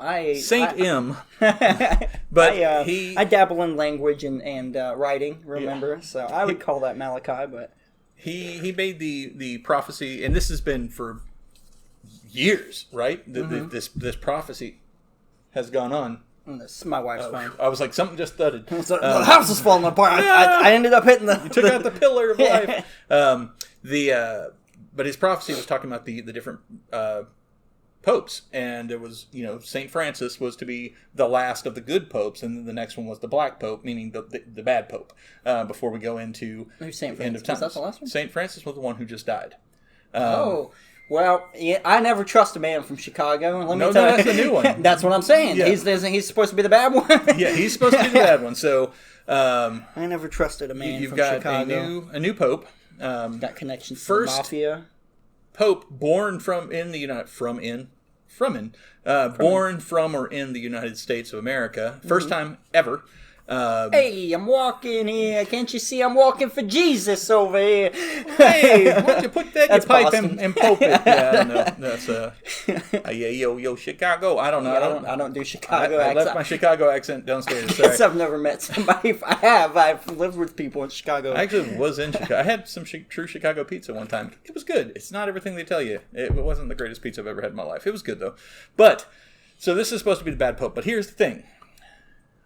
Here it is. He was supposed to take a name, and he was supposed to be this pope, and he was supposed to have this name, and he was supposed to bring about the end. He chose a different name. Oh. He chose... So are we maybe questioning that Francis wasn't the Francis referred? It has to be, because he gave a number of popes. And everything lines up. But this one... A divergence in the timeline has occurred. Is that what you're... Well, I'm wondering if it was deliberate. Or... Oh, to be a deception from the devil. Yeah. So he chose St. Leo, the lion. But I was like, and I called you on it. I was like, dude, the prophecy was completely wrong. Something people have held onto for hundreds of years just got debunked. Yeah, well, just 2012 happened too. So yeah. Thank you, Mayans. Ooh, you pulled a fast one. You didn't know. It's kind of slow. They were lazy. They got tired of the numbers, and they were like, we'll end it there. It can't possibly go on that long. But there's more prophecy in the Bible when you dive into the Bible. So, and this is something interesting I actually kind of read. You can eat it. You can eat it. But there was something actually that I read where it talked about the end times. There would be part of the what happened to that fork? The wing. Oh, the wing jumped. But there was prophecy of the lion that had the. We had a party. I'm dropping the wings over here, party guys. foul. But there was the prophecy of the lion that had the wings of the eagle. And again... As a griffin? I just say this very loosely because I don't believe in reading your newspaper into prophecies or the Bible or whatever, but... I didn't see that they printed one in the Bible, but... Well, I'm saying don't take... I know what you mean. I know we were talking about it earlier. Okay, but it's one of those things where there's end-time prophecy. I believe it's in the book of Daniel where it talks about the lion with the wings of an eagle. And the witch in the wardrobe. So, yes, they just popped on through. Mr. Tomlinson, there's a little goat man trying to lead me through the snow. That's not what happened. But the goat man is Satan, I'm pretty sure. Pretty sure. They do call them satyrs, actually. Oh, so it's interesting. Interesting. That's a different episode, right? Totally different. We just have an episode on satyrs. Oh, yeah. But the lion with the wings of an eagle. So what this person did, they were like, whoa. The prophecy of St. Malachi is not undone. Malarkey. It's fulfilled. And I was Malarkey. like, what is this guy talking about? I'm listening to him talk, and what he said, the last pope, he chose the name Leo. Leo, astrological symbol is the lion. Yeah. He's from America. What's our emblem? What's our bird? The eagle. The lion with the wings of an eagle. It's And kind he of has interesting. to fly over to the Vatican. Wings. Sorry, I'm just attaching extra things. Beer and wings, but Beer, no, beer and wings. but it We're him no. But it was kind of interesting. I was like, oh well, he still got the name wrong, But it was one of those things to me that was kind of interesting when I didn't write this. No, yeah. But this is the thing. How could Unless this you're really guy old. have called and predicted these things down to Saint Francis being Saint Francis at the point he was in time? Yeah, they said, "Oh, And then Frank, the very when next Frankie one- gets out of there." The next one is the Black Pope or the Griffin. Bad Pope. It's interesting. That piece was interesting. That but is interesting. when you line up everything, so deviating not away from the God of Abraham, but deviating away from Christianity and going into Judaism. When you get into Judaism, there was a prophecy. It was in the book of Numbers in the Old Testament. It was talking about the preparation for the rebuilding of the temple for the third time. Yeah, we've talked about this. This is something, you guys don't know this, but this is something that Matt has been hitting on with me for months now, before the podcast was even a thing. Yeah. And then I think that's one of the things that kind of sprouted the wings, the wings and the lion head of the early podcast ideas was, bro, I need somewhere to talk about this. We gotta do this over beer and wings one day, and then the podcast thing. I do want to interject real quick. Go right ahead. Something, and this is just for the people mainly, because I kind of hit on it here and there. I do want to rephrase and make sure everyone knows I do believe in God. And I also just want to give a quick shout out. We shouted out your dinner date with your wife. I do want to give a quick shout out. Part of the reason I believe in God is because of my wife. She brought the religion into my life and the God into my life because we were talking about destinies, and I felt just this overwhelming urge to die or end my road the day that she had actually messaged me and told me she was in Georgia. So that's one of the things, and I was going to say earlier, but I forgot, but that's one of the things that diverted my path, my destiny or whatever. And she is one of the things where I'm like, I don't think that destinies are predetermined or whatever, going back to that for a second. And it was because of her. So, shout out to the wife for that. Yeah, but absolutely. I was going to say it earlier, and I didn't. And I was like, I need a place to interject this somewhere. That's a good to spot. finish my thought. And I was It's like, never a bad time to talk about your wife positively. Hey, ever. there you So, go. look at mine over there, petting a lizard. And the wives are both disgusted looking at us like, But so let's talk about these temple, man. So when you get into Judaism, when you go into the Old Testament, which obviously was written before Christ, right? So Jews believe that there is a coming of a king for them, a Messiah. He will come, here. and when he comes, that will be their true time to shine. That's their salvation. Jesus was a good teacher, whatever, but he wasn't the Messiah. You have converted Jews who have come over to Christianity because they see and they go, wait, no, this all makes total sense, and we go this way. Yeah. And then you have others that still cling to this faith. Well, the ones who cling to this faith, there is something called the sacrifice of the red heifers. Sacrifice of the red heifers. Yeah, I didn't make this up. It sounds like something I would have made up, but no. No. I can't trust take me. The stuff you make up is way worse than that. What was it? Turtle people or whatever, or turtle lizard people. When we were talking about book ideas and stuff. Oh yeah, I'll tell you more about that.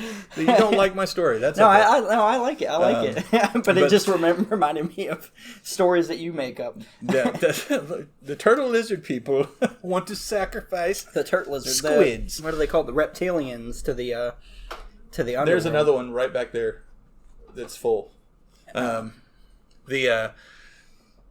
But the sacrifice of the red heifers. So in the book of Numbers, it talks about how there has to be this final blood sacrifice, this blood atonement, or actually the resurgence of sacrifices. But this major sacrifice has to happen. Because these used to exist. Yes. And a lot of apocalyptic ideologies.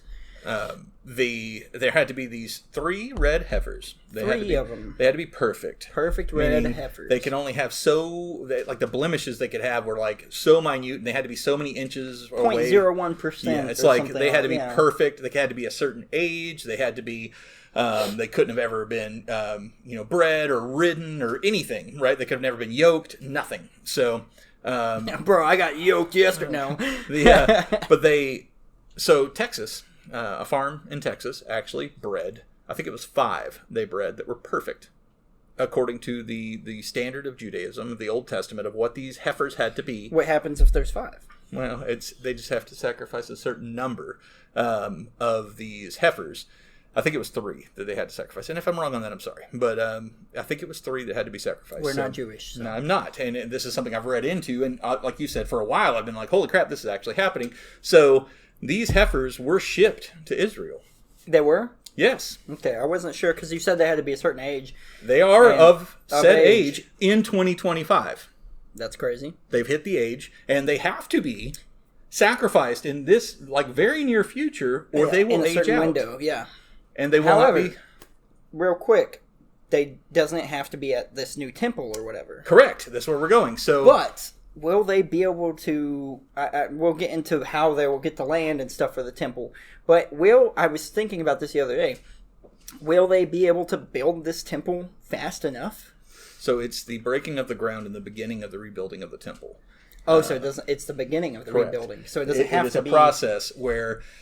And if you guys are interested in this, I can send you links on this information because to me, it's just like vast. I think it would be very wise to have links for all of this stuff as a Facebook post. Yes, we can do that. Hey, so if you guys want to do some extra reading into this episode, for sure, we can definitely do that. The sacrifice is supposed to happen, like soon. Yeah. When this sacrifice happens, you have. The rebuilding of a temple, which is the building of the temple the 3rd time, which is in Judaism is hey, now our Messiah is going to come, which they are doing that this year. Oh, Jesus. Oh, J-Dog. Jesus is not their Messiah. Oh, they believe their Messiah is coming, and when they start this process, start rebuilding the temple, their Messiah is going to come. Oh yeah, Jewish people they're not. Christians are the ones that Christians are the ones that cling to Jesus. Yeah, so, my bad. That's my mix-up. Now, Christian ideology, they don't really. The sacrifice of the red heifers, that's not something we do, They don't really do we acknowledge the Old Testament? Yeah, but we don't adhere to that. Yeah, we the Christians are like, now I like me some cows. I like to eat some beef now. Hold on. Don't waste them. You gonna sacrifice them? Just waste that meat. Huh? The problem is where the temple is right now. It's in Islamic controlled area. Yes. So what's going to have to happen is a peace accord. To allow them because to rebuild on land that is not theirs, their holy temple. Mm-hmm. Do you think that's why there's such a there has been such an abrupt insurgence in this war? Mm-hmm. You think for sure that's kind of what's going on there? And now my question, because on the political standpoint, most people don't know about any of this, right? So they think it's.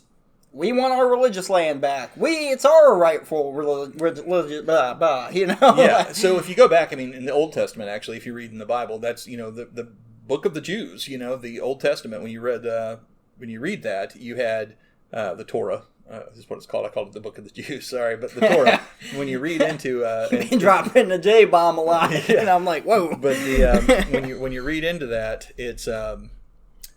they talk about all of these things that have to happen and this and that and the other, and they believe this and they cling to that as their faith. Yeah. Christians, the ideology went a different way, which it was made for Jews, and I mean Jesus came for the Jews and the Gentiles. He came for all of us in Christian ideology. Yeah. So I'm not so gentle, but yeah. Gentile. I know. You're like, I am not Gentile, but it's they have that. Now Christians have the book of Revelation, we have the book of Matthew, we have the book of Daniel that we reference, and there's all these prophecies where they talk about, Jesus warns about signs of the times. Mm-hmm. You know, these no man knows the hour, but these will be signs that it's coming soon. Well, some of the signs that it was coming soon: disease, pestilence, COVID, weird, yeah, bird flu hitting. You jumped that up was there 4 years ago, 5 years ago. Bird flu hitting mammals. I mean, there's all kinds of crazy stuff that's going on. Oh, COVID. COVID and all of its variants that came, right? So it doesn't tell you if it was man-made. We can talk about COVID on a different episode, but it's you have all these crazy things health-wise. A global pandemic. I almost said plandemic, but yeah. Plandemic. Pandemic that literally stopped the world on its axis. Just said, nope. Mm-mm. The world as you know it just changed. It did. It 100% did. It did vastly. Like America changed on a high degree. Oh yeah, there are people still wearing masks, and I never thought that would be a thing that happened. Don't get me wrong. I'm someone that if someone's wearing a mask around me, I think that's great. Thank you, thank you. I don't want your stuff. And a lot of countries are very, very good about that or whatever. But yeah, but now there are people that will, that weren't before, but they will now, like wearing these things, and we have still rules today in certain restaurants about limits on people and stuff like that. We see resurgences in COVID every now and then. Yeah, or a variant of it. Yeah, or a variant, and it's scary. Yeah, but I mean something that big. Also, the plague comes back every 5 years, just randomly here and there. Yeah, it takes out a small population in New Guinea or something. But it's Chicago once. But that's where the new pope is from. Anyway, it's the plague. plot thickens. But no, that had nothing to do. I was being silly, but.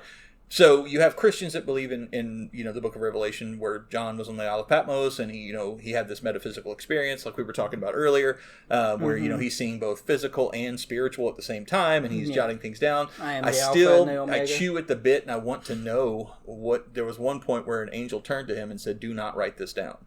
Oh no! So you don't know that little juicy bit that John got to see that none of us got to see, but he was told specifically, "Do not write this in your book or whatever, or your letter." Now you got me wanting to know. Yeah, so that's that morbid curiosity. I just don't like to know. I like to know things I'm not supposed to know. Everything's my business. Yeah, I'm a knowledge goblin. It's like I'm gonna go. Yeah, I'm gonna go find the. That should have been the name of the podcast. Knowledge goblins. But then we'd have to eat goblins. That's weird. Well, we got too many of them. Yeah, but there's an overpopulation problem. I think if you look at the fact that you've got pause. Taking that aerial footnote, I did. I got so if we take a quick break and we pull that aerial footnote, Nostradamus. Okay, so Nostradamus, there's people who have read his quatrains that are saying, hey, things are lining up and are unfolding. If you read it this way, it's unfolding in 2025. Oh, Nosy Dame said that? Yeah, he did. And then you had, other mystics like Baba Yanga that we referenced. I hope I'm pronouncing her name right. Yeah, it's Baby Y. Baby Yoda. That's her rap name. Baby Y. Nosy Dame. This woman called out with specificity. She was calling out events that are going to transpire in 2025. Yeah. You had other prophets or predictions or prophecies that were given. There was one that died recently. Oh, yes. Who was that? And she's sainted now. Because she was supposedly a healer as well. I can't remember her name, dude. It's completely... I'm blanking on it. But yeah, and she had prophecies as well. However, I will say, I've read up on some of those prophecies, watched some YouTube videos, listened to some things, and hers were very vague as well. The vague is where I'm like... Yeah, that's the thing. Is how many years till the next election? I can't think right now. 3.5. Yeah. In 3 years, there's going to be a new president of the U.S. Well, okay, yeah. You mathed. Way to go. Yeah, exactly. That's a prediction. And the thing is, it's an accurate prediction. Unless we don't for some reason, and then then I'm gonna 3 years from now on the podcast in my old age. At that point, Matt's gonna be gone because he's gonna be too old, vastly older, and then I'll be over here on the podcast alone, like, oh, I remember. Oh, we predicted this and I was wrong. I thought it was a cool prediction, a clean prediction, and then I was wrong. Yeah, but it's.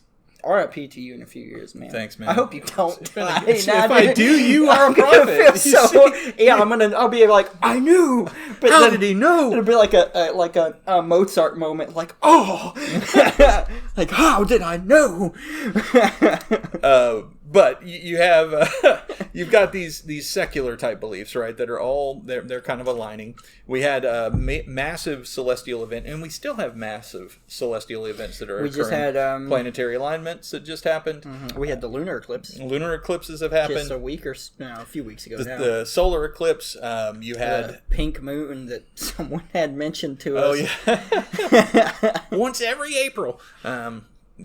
Sorry, but you have the path of the solar eclipse. One thing I'll hit on real quick. There was a lot of spiritual talk about it because, I think it was 11 times on its course through totality when it went through the U.S. It 11 times passed through cities called Nineveh. And Nineveh has reference in the Bible. They were the ones that Jonah had to go to and talk to. I've never heard of one city named Nineveh. Yeah, well, there was like a Nineveh, Missouri, a Nineveh. I've never lived there. But apparently... Anima Batul. Yeah. That's a great song. Anima. Yeah, wonderful. It's a good song. Everything by Tool is good. Yeah. That's right. A whole Tool episode. There we go. Yeah, we can do that. Yeah. But the whole time we just have the bass line underscoring the whole thing. Just a slow rumbly roar. Yeah. That would be great. It's just one Tool song. It goes 2 hours long. Whole time. Most of them do now because all their songs are super, super long. But you have we don't have to I don't have to copy and paste several. It'll be the whole thing. You just go start to finish. Yeah. It's like Dream We'll wrap Theater. up before Maynard does, and Maynard will finish singing. But then you have all that kind of cool stuff. The events. We talked about the pandemic that hit the U.S. We have all these things. Everybody's always talking about war and rumors of war, and illness and plagues and and crazy events in weather, like record highs. Wildfires breaking out where they never broken out before. Weird stuff happening. Volcano on the western shore of the U.S. I was about to say, and apparently it's going to cause a bunch of earthquakes. So, which to be fair, Tool predicted. California will fall off into the water eventually. Yeah, California Bay. Maynard, he was, St. Maynard. Get out of California! What are you doing there? Run. In Florida, for that matter, you guys are on limestone. Get out of there! What are you doing? Why would you build a state there, America? But you have those events that have been just. They've never gone away. Since they've happened, there's still murmurings and people talking about it. Or we're seeing, like you said, people still sitting in their cars by themselves with their mask on. It's like, bro, 10 years ago, we wouldn't have never seen that, Yeah. But we see all these things and the impact it's had, and then there's outbreaks of new variants of this, or like we said, the avian flu. New diseases in general. Yeah, it's weird, this stuff that's happening.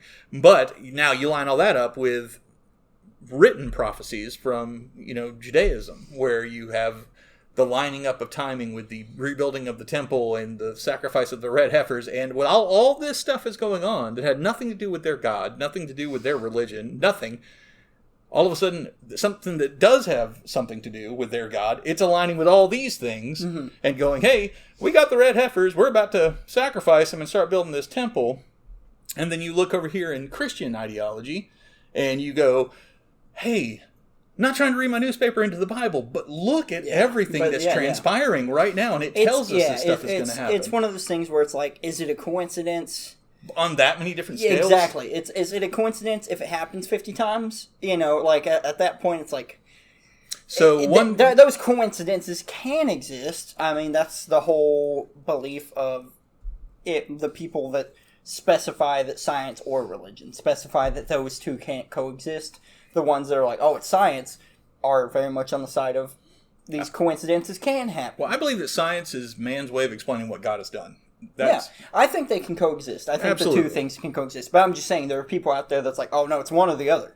And very much on the science side of things, they're like, these coincidences can happen in this pace, this speed or whatever. But it's hard to believe, though. It's hard to believe that those that doesn't happen in my life. I don't have that many coincidences line up. And when it does, I'm always like awestruck. I'm always like, whoa, that's crazy. That, like with my wife, there were several meetings of her late brother and, other things like that where it just kind of, it was like, whoa, why have we danced around each other? Right. For years or whatever, and then finally came together. Like when it happens to that degree, it's like, whoa, it's hard to deny something. There's something going on there. Something special. I think that, or maybe something just that beyond our understanding is transpiring. Yeah. But you have all of these, and one of the biggest things that the Book of Revelation talks about, where I guess where a lot of Christians get hung up, is the Antichrist. Right? The Antichrist. That's what I thought I was when I was a teenager. Nice to meet you. Hey, I'm here. It's a polar hey guys, thing. I'm here for your soul. But he's going to be a great leader. He's going to do all these great things, this, that, and the other. Well, and there are many religious liberal people that think that's Trump. Right, there are, and there's a lot that thought it was Obama that were on the right. Have you seen? I will say a lot of those theories for both.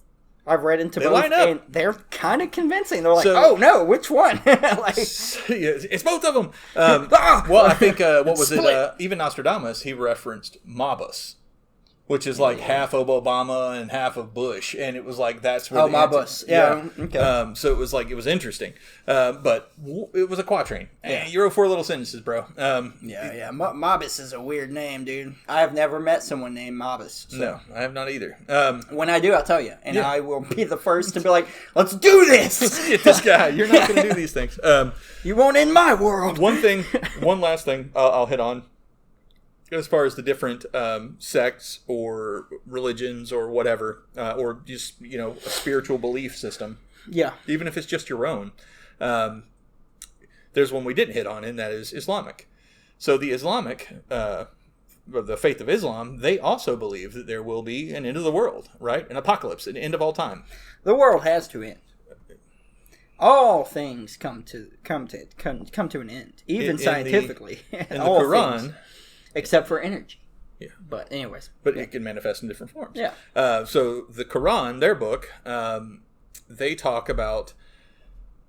Now, this is where I believe people are kind of hand-jamming and manifesting on their own, making things happen. But they talk about a leader coming about to bring about the end of the world, and he's known as the Mahdi. Mahdi. So, recently, there's been a man who has come forward... Uh-oh.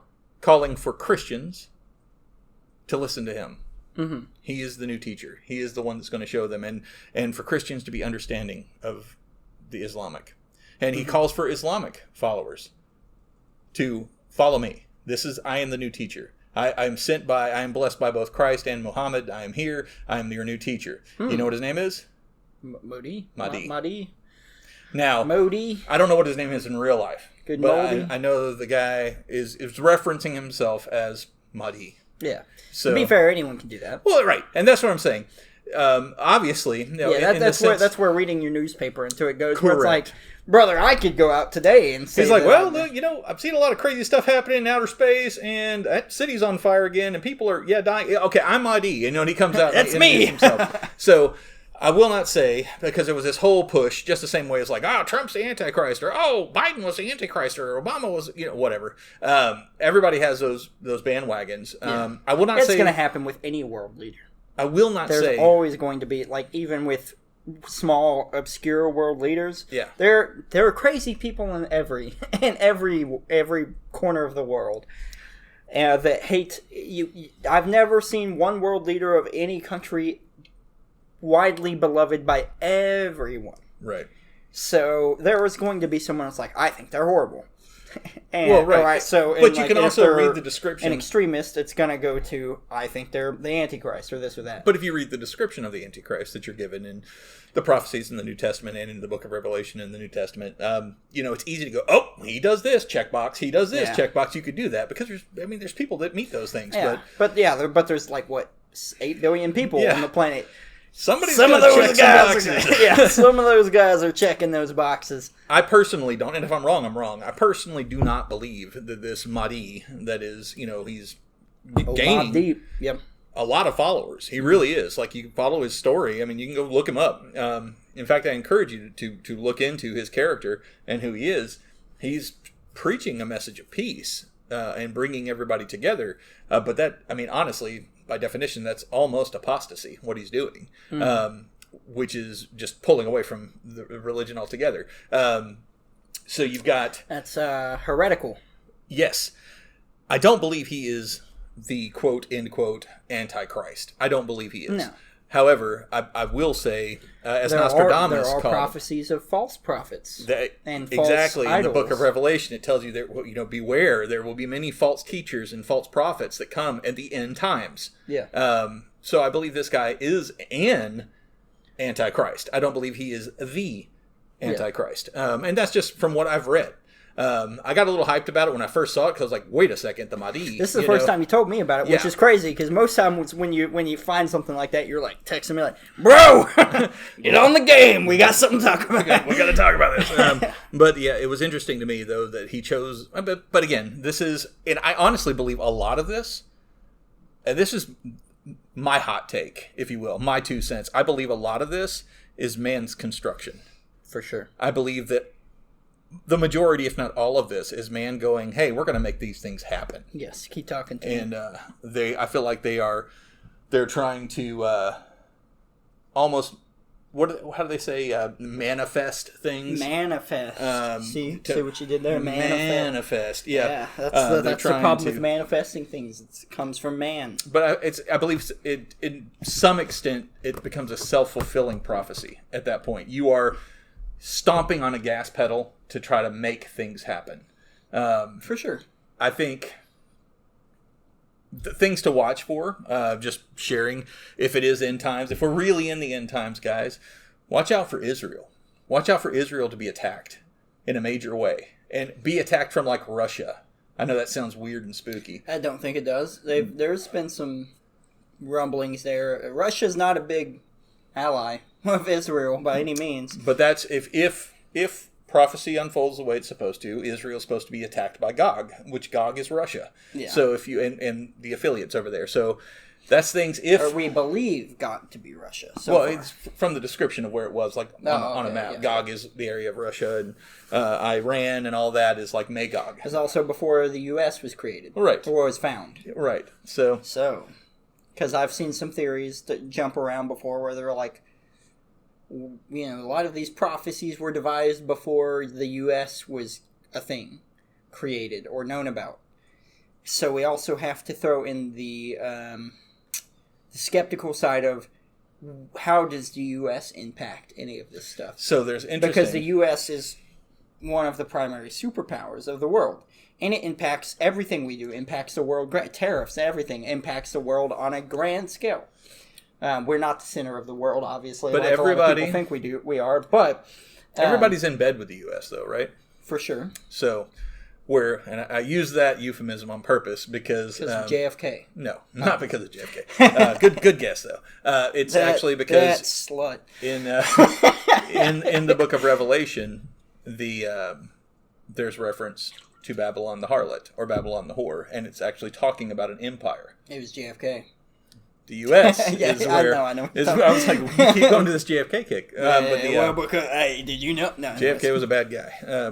He had some good ideas, but he was a bad guy. But he was also assassinated by the government. I know he was. We know now for sure. For sure, it's come out. We all suspected it, and we were called crackpots for that. Yeah, everyone was like, "Hey, come on!" And then people were like, "That's wrong. That you're just." And then they were like, "Hey, here's these documents. Here you go. Have fun." It actually happened. Yeah. Let me distract you from everything else happening in the world. Right, like aliens. But that's where they couldn't call it the United States when it was written, because it didn't exist. But it was Babylon the harlot. That's where all these other countries drank of her Beast wine. and the Harlot by Avenged Sevenfold? I have. So good. But they reference drinking her wine, eating her foods and her fruits, and blah, blah, blah, blah, blah, and then she falls and she crumbles. Could that be the prophecy of the United States, where it's at in that timeline? You don't think it's just Babylon itself? Yeah, Babylon doesn't exist anymore. Yeah. So. But there's nothing necessarily that states that Babylon's supposed to resurge or happen again, because we don't have a Babylon currently. And yeah, the idea is but it's it the could reference be to her. US. Yeah. Yeah, but... And what do we have? A giant statue of a woman. Well, that's from France, though. But it's a symbolism of the United States. I don't see it as a symbol anymore. You don't? No. You're one of the few. Yeah, when I think of the U.S., I don't think... I'm sure maybe people from other countries that migrate here, yeah, they go through that area. Yeah, but they think of Stars and Stripes, they think of bald eagles, they think of baseball, hot dogs, and the statue. You're not a migrant. Beer and wings, man. I think of beer and wings, too. Beards. And a couple chunky dudes. And drinking some beer and eating drinking some wings. Some beer. And talking about the end of the world. Because a lot of people were like, baseball is America's pastime. And I'm like, I don't like baseball. Never did. And I liked it in the 90s. And it's dying. It's a dying sport. It will. Hey, here's my prophecy. Next 10 to 15 years, baseball dies. I can't say I agree with that. Not fully. I do. Have you seen the numbers of people going to Abysmal. baseball? Dwindling horribly. There are empty baseball games. Major League baseball games that are empty happening.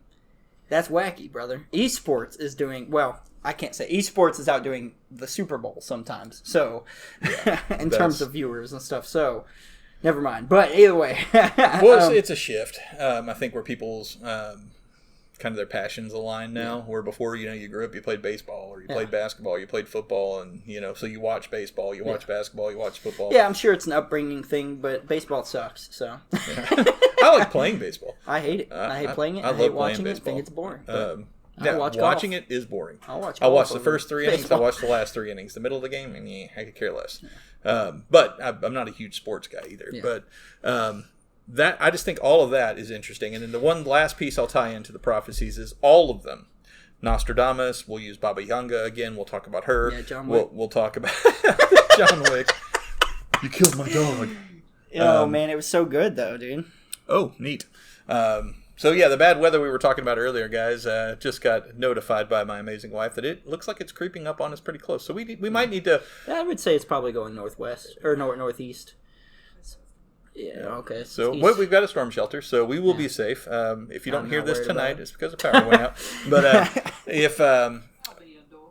But the other thing that, back to the point, Nostradamus, Baba Yaga, the Mahdi talks about it. You have Judaism and in the Old Testament, it talks about the New Testament, it talks about it. You have your spiritual beliefs that they talk about it. And it is the Nostradamus, he called it the rapid expanse of intelligence.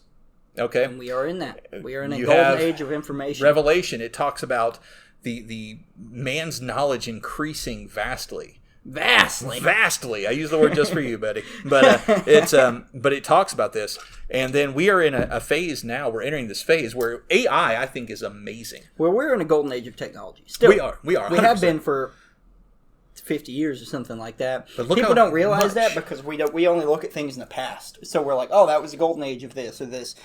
People don't understand a lot of the world's current greatest thinkers, scientists, and stuff like that will tell you straight up. We are currently in a golden age of technology. Yeah.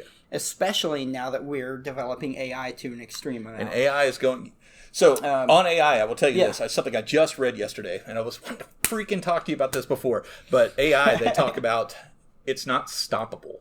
It's not. Did you knew that? Because when you start developing AI to learn itself and teach itself... Correct. You can't stop it unless you pull the plug on it. But once it's... the fear there is once it has access to the internet, it grows exponentially, and you can't stop it at that point. So, and then there's also, the fact that we need to stop AI. Not because of any apocalyptic things, though, but because of, I don't know if you knew this, the usage of AI is extreme, and it's not talked about enough. And I just read an article about this stuff, but and read a bunch of stuff about this stuff. I had to for school. It wasn't. I chose to talk about or to read about this, but AI is crippling the world on a climate scale. I don't know if you knew this. I didn't. But I think one ChatGPT prompt is estimated to use create 8.4 tons of carbon emissions Really? Because of how big the storage facility for OpenAI and stuff is, and how big the server is. Like, they have to cool that. Yeah. And it's in the tech capital of the world, California, and where there's a drought of water, so they have to use their water to do that. That's why there's such a huge drought. That's one of the reasons why there's such a huge drought in California, is these things. But also, how that ties in, I think, to the apocalypse and stuff, is there are many prophecies and stuff that talk about, like, drying up of water and specifically the Tigris and Euphrates, which are both dry. Yes, and stuff like that. So these climate change things build into that. So I think AI is much more dangerous on a larger scale than people are giving it credit for. Because, yeah, everyone's first thought is, I've seen sci-fi movies and stuff, AI is going to keep growing, this and that, it could be dangerous. It's also just dangerous to the world. We need to put the tech capital in, like, Canada, northern Canada. Or Antarctica. Yeah, Antarctica. Antarctica. I can't speak it. Antarctica. I love Antarctica. Antarctica. It's so cool there. Yeah, somewhere cool. But thunder. Yeah, but then you have the problem with if you put it in somewhere cool like that, it's going to heat that area. So if it heats that area, it causes flooding. So it's one of those things, like, we almost can't get away from that. So we have to stop it. There is no fix, like, this is one of those things that there's no ultimate fix for it. There's no, well, we'll just put it in a cool area. You can't. It'll melt it. And that will cause the world to flood. And you can't put it in just, like, a slightly more cold European place, because that also will warm that area. When it warms that area, it causes warming on a more global, we've seen it. Yeah. So, AI is a dangerous thing. AI is a very dangerous thing, but not just because of, Yeah, so that was the last piece I just want to tie on to from all of the prophecies. It talks about AI. Well, it doesn't talk about, but it talks about the vast expansion of human understanding and knowledge. And if you look at, we are in the age of AI and transhumanism that is happening, record pace. Yeah. So yeah, but it's insane. It's insane. I really quickly, I do want to throw in here, one of the things that scares me in terms of an apocalypse is, and people joke about it, but is actually zombie apocalypses. Yeah, I think that's something that could happen. To be fair, Bibles and several religious texts talks about undead, zombie, unholy people and stuff like that. But we something that The Last of Us brought to everyone's attention, the world's attention, that I think is a very viable, actual, like, factual option, is fungus. Because everyone's scared of virus and bacteria and this and that. Okay. Do you want to? Yeah. It's getting bad. So we're going to take a quick break, guys. Run to the storm shelter. It's getting a little nasty here. We'll be right back. Woo! Well, that was a scary break. We ran for our lives. Angela luckily built us a yacht, and we were able to get safely to the shores of the storm shelter. Yes. Right before Celeste farted. It was amazing. Oh, I did fart down there when we came back in. But we lived. Speaking of apocalypses, we live in Arkansas, where sometimes you have apocalyptic weather. Things get a little tornado, shall we? Yeah, a little tornado is a good... Yep. Yeah. All right, this will be the last sunshade of the show here in just a moment. Yes, and let's... Sunshade, Ihianur. All right, nice and crisp again. Nice and crisp. Let's talk about zombies. So, yeah, we paused on the zombies because we thought we were about to become them. Yeah. And we ran. So, yeah, Zach, take it. Talk about your zombie apocalypse theory. Okay, so, have you watched or played the Last of Us games? No, I only like good video games. We've covered this. Well, they're great. No, they are great. I've watched them played. I've never played them. So, the idea of the Last of Us is fungus. Among us. The cordyceps fungus, specifically. Now, I don't know if you know what cordyceps is. It is an actual fungus. It affects ants, mainly. Where they lose control? Yes, they lose control, and they are taken, but they're kept alive. By their parasitic and host. Parts of their body are even replaced by the fungus and everything. So they are kept, even when they're decomposing, they're not decomposing because the fungus is replacing things. And yeah, this fungus spreads in a way where it takes them over, it bites them and injects them with, like this fungus spreads to the other ants or whatever, and eventually it gets around to trying to, get to the queen or whatever. It's very smart. Very smart fungus. Well, all fungi. Fartsmungus. Fungus among us. Anyways, all fungi, whatever you want. I'm a fungi. Yeah, you're a fungi. Yeah, see? All of them are super smart. Viruses are too. I mean, we don't give... Is it intelligence or is it instinct? I don't know. We could dive deep into that. I don't know. I think it's instinct. It's how they reproduce and they control. But there's evolution to that. Yeah. So the basic idea of Last of Us and everything is, could a potential warming of the world, global warming, cause... Doesn't exist, but...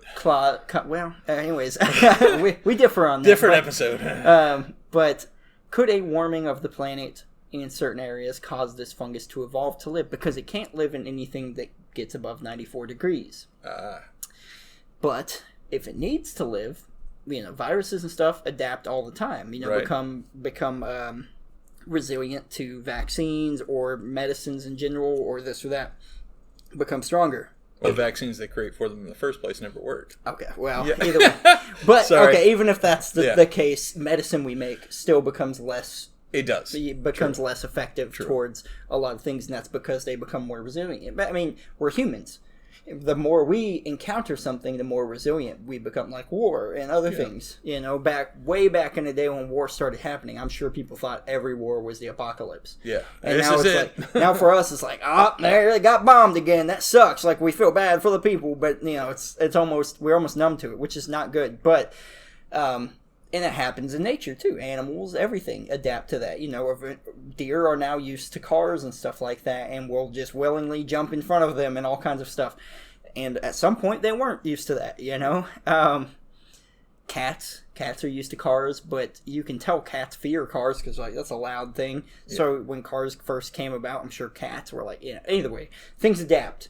Nature adapts. That's the beauty of it. That's the beauty of us. So...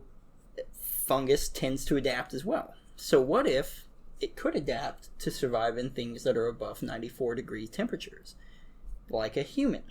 98.6. Yeah.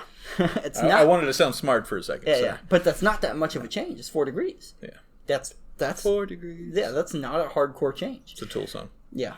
So the idea with cordyceps is it adapts to survive in an ever warming globe or whatever.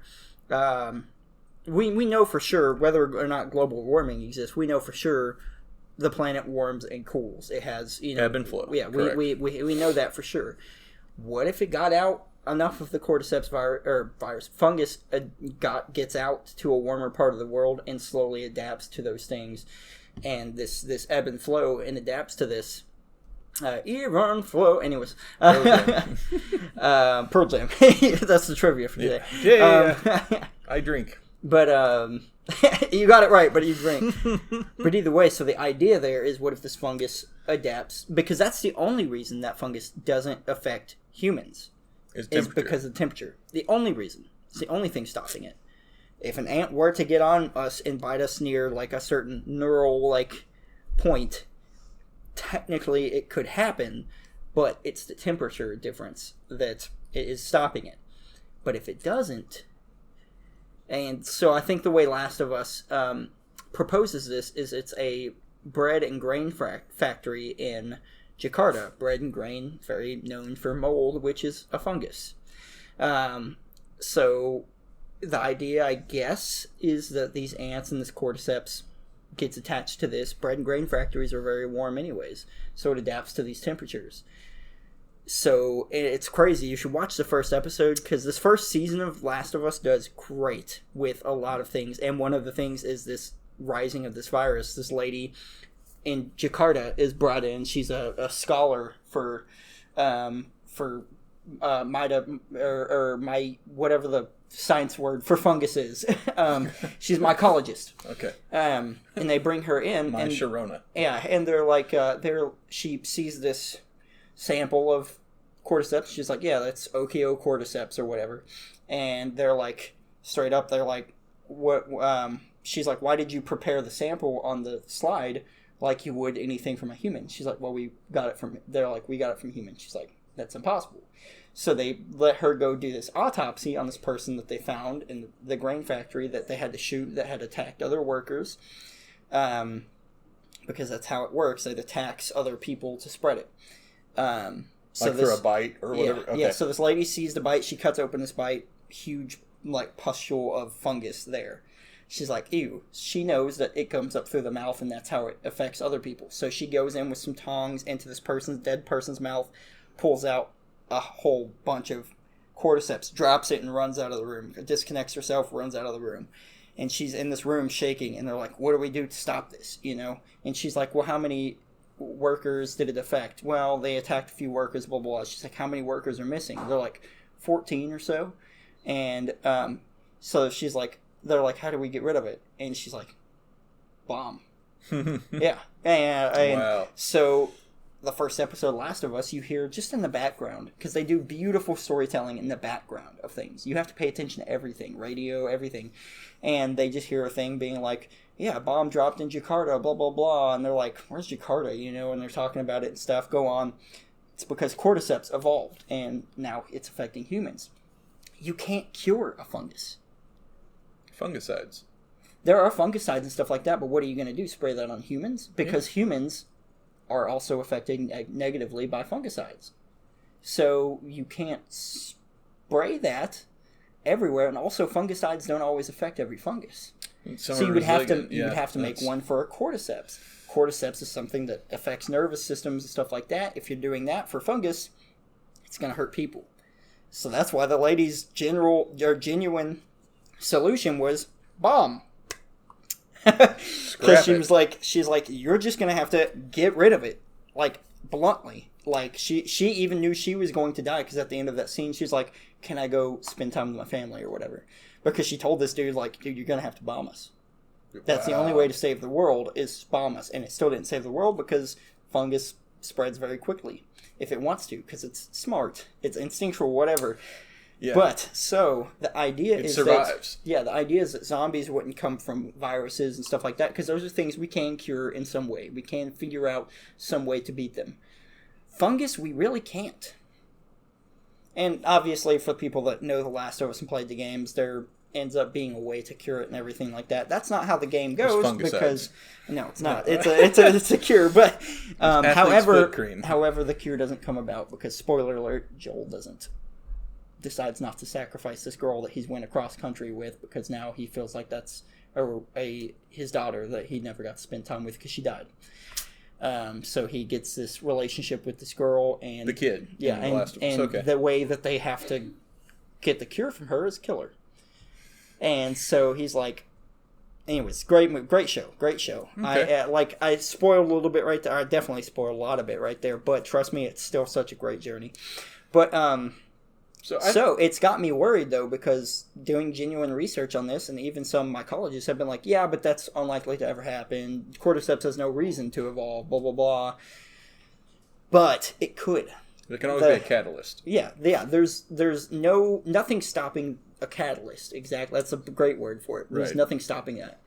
Something happens, it causes an evolutionary change. Yeah, and the only reason guns affect these zombies in this world is because you take out the neural link, the thing that controls. Yeah. So it's a perfect route for zombies. Yeah. That's one of the things that makes Last of Us so genius, is because they took a new route to zombies, but still kept the headshot thing in there. Like, we still have to do damage to the brain. Right. So it's a beauty thing for zombies. I said but vortex, at the same time, I meant cortex. Yeah, that's okay. But either C way, and V, they're so close on the keyboard. It's just, I don't know, man. That's because humans are so adaptive. I think, and maybe this is because I have doubts on religion, this or that, or I have before, I think humans could even adapt to a grand divine intervention, unless it was just a complete wipeout. But I don't think anyone of divinity, God or Satan, would plan to just completely wipe out anything, because their beef is with each other. But if you read in Revelation, there is a wipeout. Mm-hmm. Grand wipeout. The entire world destroyed. And he creates a new heaven and a new earth. In Christian ideology. Yeah. He creates a new heaven, a new earth, Zion, the new Jerusalem. He creates all of that. Mm-hmm. After he wipes out everything. Yeah. So. But see, the thing is, we have free will. We have free will. It doesn't mean we're going to make good decisions. No. Yeah, exactly. So what's stopping us from ruining that thing? So the idea is that we can have these great things afterward, and after everything gets wiped out. What's stopping it from happening again and again and again? And at some point, God could just get tired of it. Like, I'm done. I'm done with this science experiment, brother. Get out of here. He pops in a spaceship. He could, or if you like watch Supernatural, there's an idea in Supernatural that God just kind of is like, I'm tired of dealing with this. You know, and that's why everything supernatural kind of runs rampant in that world, because he's kind of just like, you know what, I'll go like live in it and experience a little bit of it from time to time, but yeah, no, it's just gonna, if they have free will, it's gonna keep happening. Yeah. And I don't know, and it doesn't really clearly say. I think it's more because, you know, faith. We talked about faith earlier in matters of faith. It's a lot of it is believing without seeing. Yeah. But then when you see some things, you credit them. You called that out earlier. Yeah. To your God, to His glory. Mm-hmm. You call out these things, and you're, wow, and your faith is bolstered. Yeah. And yeah, I don't know. It's crazy. I was going to go somewhere with that, and I wanted to pause because I could keep going deeper. Yeah, for sure. This is another topic that we might have to hit more on other episodes because we are running long here. Yeah, a little long, but it's been I've enjoyed. It's in the middle of where we've hit before, so it's not. Well, we talk about AI. We talk about earlier. We were talking about AI and everything, and so there's we could do a whole episode on AI. We could do a whole episode on religion. We could do a whole episode on zombies. We could do I started sounding like Trump. You went gravelly and he brought it back up. I think you know, if we look at all of the things, so we'll do a rating. So we'll hit on the zombie apocalypse. So 1 out of 10, realm of reality. Where does Zach fall? On one being, dude, there's on zombies. On zombies alone. Okay. 1 being, dude, science fiction, no way. 10 being like, I met a zombie yesterday. Yeah. Where are you at? I'd say 5. 5? I'm still right in the middle. I've just read a lot of things. I've seen a lot of scientists be like, it is possible. It's very, very extremely unlikely, improbable, you know, this and that. But, you know, that's what makes zombies, I think, so scary is it's not original, not undead zombies. Right. The original idea of them. But maybe, because if you believe in religion and spiritual stuff, you know, zombies are referred to in, or form of zombies are referred to in a lot of religious texts and stuff like that, being like unholy creatures, undead creatures, brought about in an army by a bad, yes. A lot like of Resident Evil 5. That's why Resident Evil 5 is based in Africa. I didn't know this, but yeah, Resident Evil 5 is based heavily in Africa, and it's a co-op game. But yeah, but to be fair, it still uses the whole Resident Evil ideas of zombies and stuff like that, right. And their ideas of the T virus and this and that, and funguses on the newer games and stuff. But so it still does that. But I think that's why they chose the Resident Evil 5 setting as like Africa, because there are a lot of religious texts that refer folklore, to zombies. Which we call it, but to them it's their religious belief. Yeah. They believe there's zombies. They believe that. I've seen some stuff. I used to play Vampire the Masquerade tabletop, and with that, you know, you start diving into their zombies, which are their feeders or whatever, and you jump into White Wolf, the Apocalypse. You start going into or Werewolf, the Apocalypse through White Wolf. And Changeling. You read all this stuff. Well, my friend Dever and I, we decided, well, this is cool, but I want to learn more. So we actually dove into some of the folklore, but which is actually a matter of faith for these zombies people. Are crazy, dude. There's a lot of folklore all across the world about undead hoodoo and creatures voodoo, dude. How much they believe in zombies, and dude, it's nuts. Yeah, there was a. It's weird because. We thought of zombies as a completely fictional thing, but the more you look into it, the more you're like, oh, it's like dragons, where people are like, oh, dragons never existed, but then you look into religious text or a lot of ancient texts where they're like, okay, so these things may have been real. You know? Was it Sir George? I think it was Sir George, the Dragon Slayer. Yeah. Okay, so there are artistic depictions. There weren't cameras, there weren't videos, things like. I know we're way off track with this, but this is the way we do. But I think it was Sir George was his name, the Dragon Slayer, but he. There's depictions of this man on his horse dragging dragons through the streets. Yeah. Like, he killed it. Yeah. So I had a interesting, and this is a topic for a whole, because we can do this with the cryptozoology thing. Everything, dude. A friend of mine said, he was actually the guy who I trained under for Kinpo. He was like, what if dragons weren't dragons? What if dragons were dinosaurs? Yeah. And that's my belief, is there's some mix between dinosaurs and like modern like lizards and stuff, like the reptiles and stuff. But he said, what if like the bison, when we're pushing west, men, and we went west, we eradicated the bison, the native bison population in the United States, or North America. His hypothesis was, hey, during the Dark Ages, we killed off the dinosaurs. Yeah, well, because the Dark Ages are the Dark Ages, because we don't have much information to go on. No, they were dragons. Era, because there wasn't much written text about that era. Yeah. Just because they didn't do it. So you think about like a lot of illiteracy and just different things. Oh yeah, that was intentional by religion. A lot of that was. So, for sure. Yeah. So we'll different topic. Hey, beerandwingspod@gmail.com. Yeah, let us know where you want us to dive for sure. Because we know where we want to dive, and sometimes you guys don't want to follow. But but his thing, I love his analogy. I'll cut it off here, but his analogy of the T-Rex. He said, imagine this dinosaur. He's 20 foot tall, and you're a dude, and you're out there in the summer heat with your sword and shield on your horse, or your lance and your shield on your horse, and you're charging this beast, and you're standing, face to face with him. He leans down, and his breath is probably really hot because he's massive. He said, I see so you're going to go, he breathed fire on me. Yeah. Because you were already sweaty in your chainmail. Especially in those ages where they just, hyperbole was everything. It was probably hot, stinky, decaying, rot breath that blew all over you. I don't know. And that's not saying I don't have any facts with any of that, but I thought it was a really neat theory. I said hypothesis earlier, but a theory that Mitch had, and I was just like, man, wow, that's interesting. That is a cool idea. Yeah, but who knows? So now you said a 5 on the zombie thing. I was initially going to say a 3 or 4. But you make some compelling argument. The fungus thing is crazy. The fungus thing is weird. Pretty deep. I'm going to say probably a 5, 4.5 to 5 for me. You converted me a little bit towards zombieism. It's a new religion. You just stand around and go, yeah, that's what you do. It's amazing. It's crazy. If you got a whole church of people doing it, I know, it's probably pretty convincing. It's spiritual, I tell you. And they're speaking in tongues. That guy doesn't have one.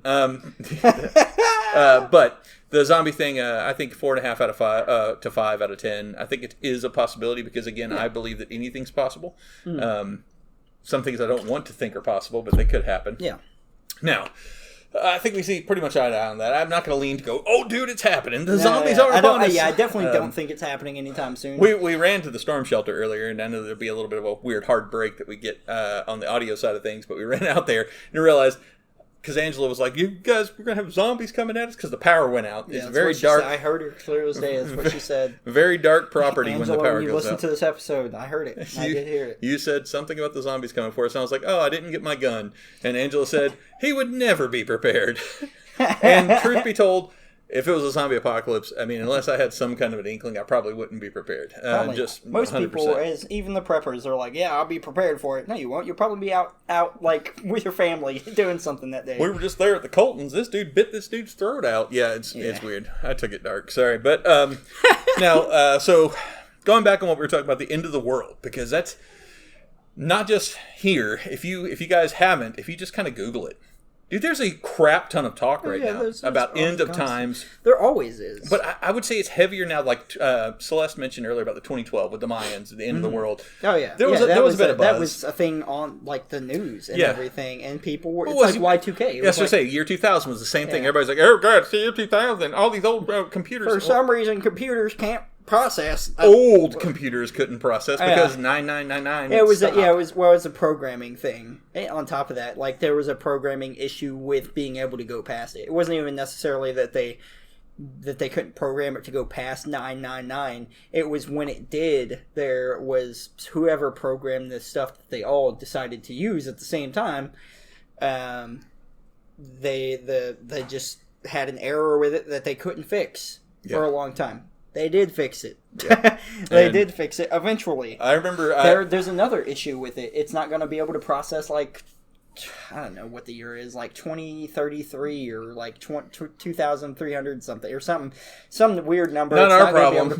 They're going to fix it. Yeah. Spoiler alert, they'll fix it. But I truth be told, I worked for Best Buy when the Y2K thing was happening, and they actually had stickers they would put on computers that said Y2K ready or Y2K compliant.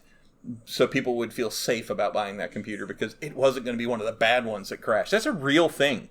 God dang. But we talk about, the 1999, people talk about rolling into the new millennium. There was the end of the world. People talked about when Obama was president, when Trump was president, when Bush was president, when Clinton was president. I didn't hear a whole lot I'm of sure it's probably happening stuff. with most but, presidents. When the Pope, John Paul II died, when his, replacement stepped in, there was talk about, he's the Antichrist. And then people referenced the prophecy of St. Malachi. Oh, he can't be. There's still 3 more to go.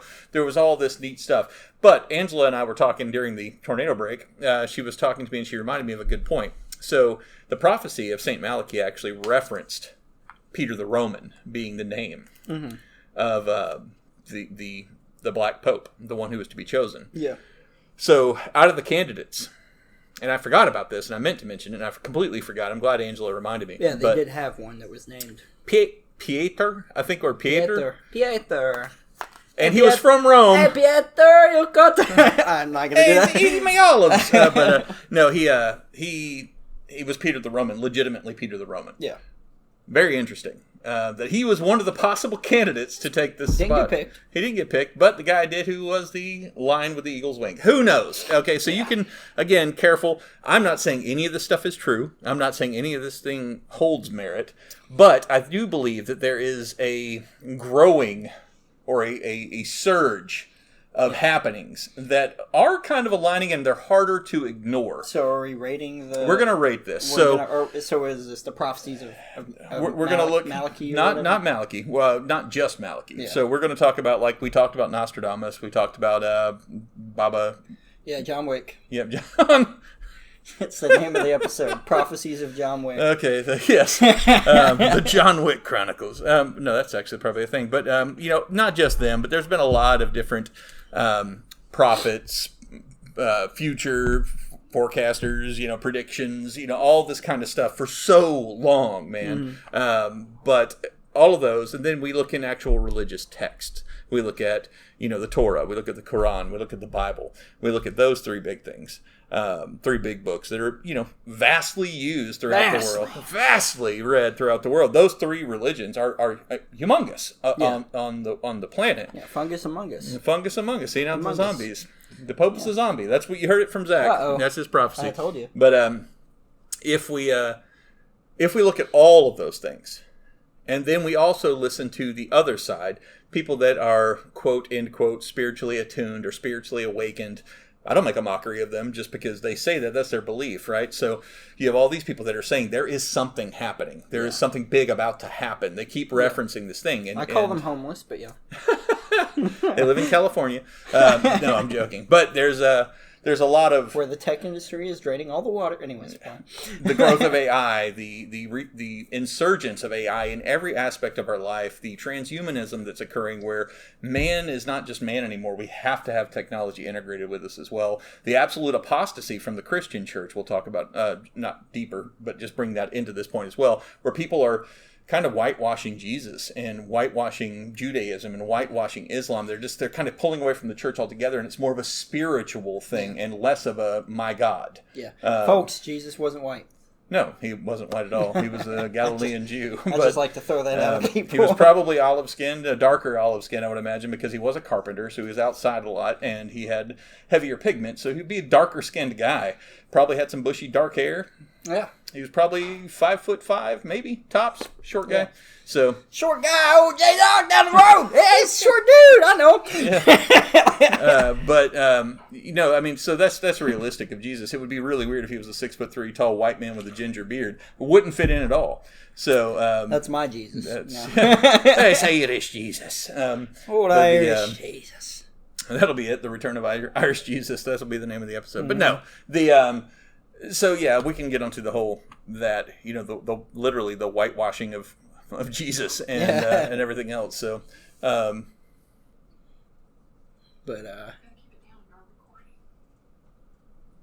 What? What? We are recording. I was just telling them that. Oh, you're okay. My wife decided to pull a fast one because we're a little slow right now, but thanks. Love you too, babe. But anyway, I think, okay, so if we look at all things, everything. Ever put beer in your butt? That'll be a hard pause in the audio. Yes, I have. No, I haven't. But if we look at all things, we talk about AI, transhumanism. We talk about the three major books of the major religions of the world, and we're not talking. I know Hindu and all, they have their own beliefs on the end of time as well, but we're not getting into that. We're just looking at those. If we look at all of that, we look at the secular, as it's dubbed. The ones with a modern focus on them. Yeah. And spirituals. Yeah. And looking at all of that, I give it a 3 out of 10. You think 3 out of 10 we're heading to the end? Yeah. Okay. Yeah, I don't. I think it's interesting. I think a lot of coincidences and stuff line up on it. Mm-hmm. I don't know if they're coincidences. They might not be. I won't give any of them a 0 because I think it's all possible.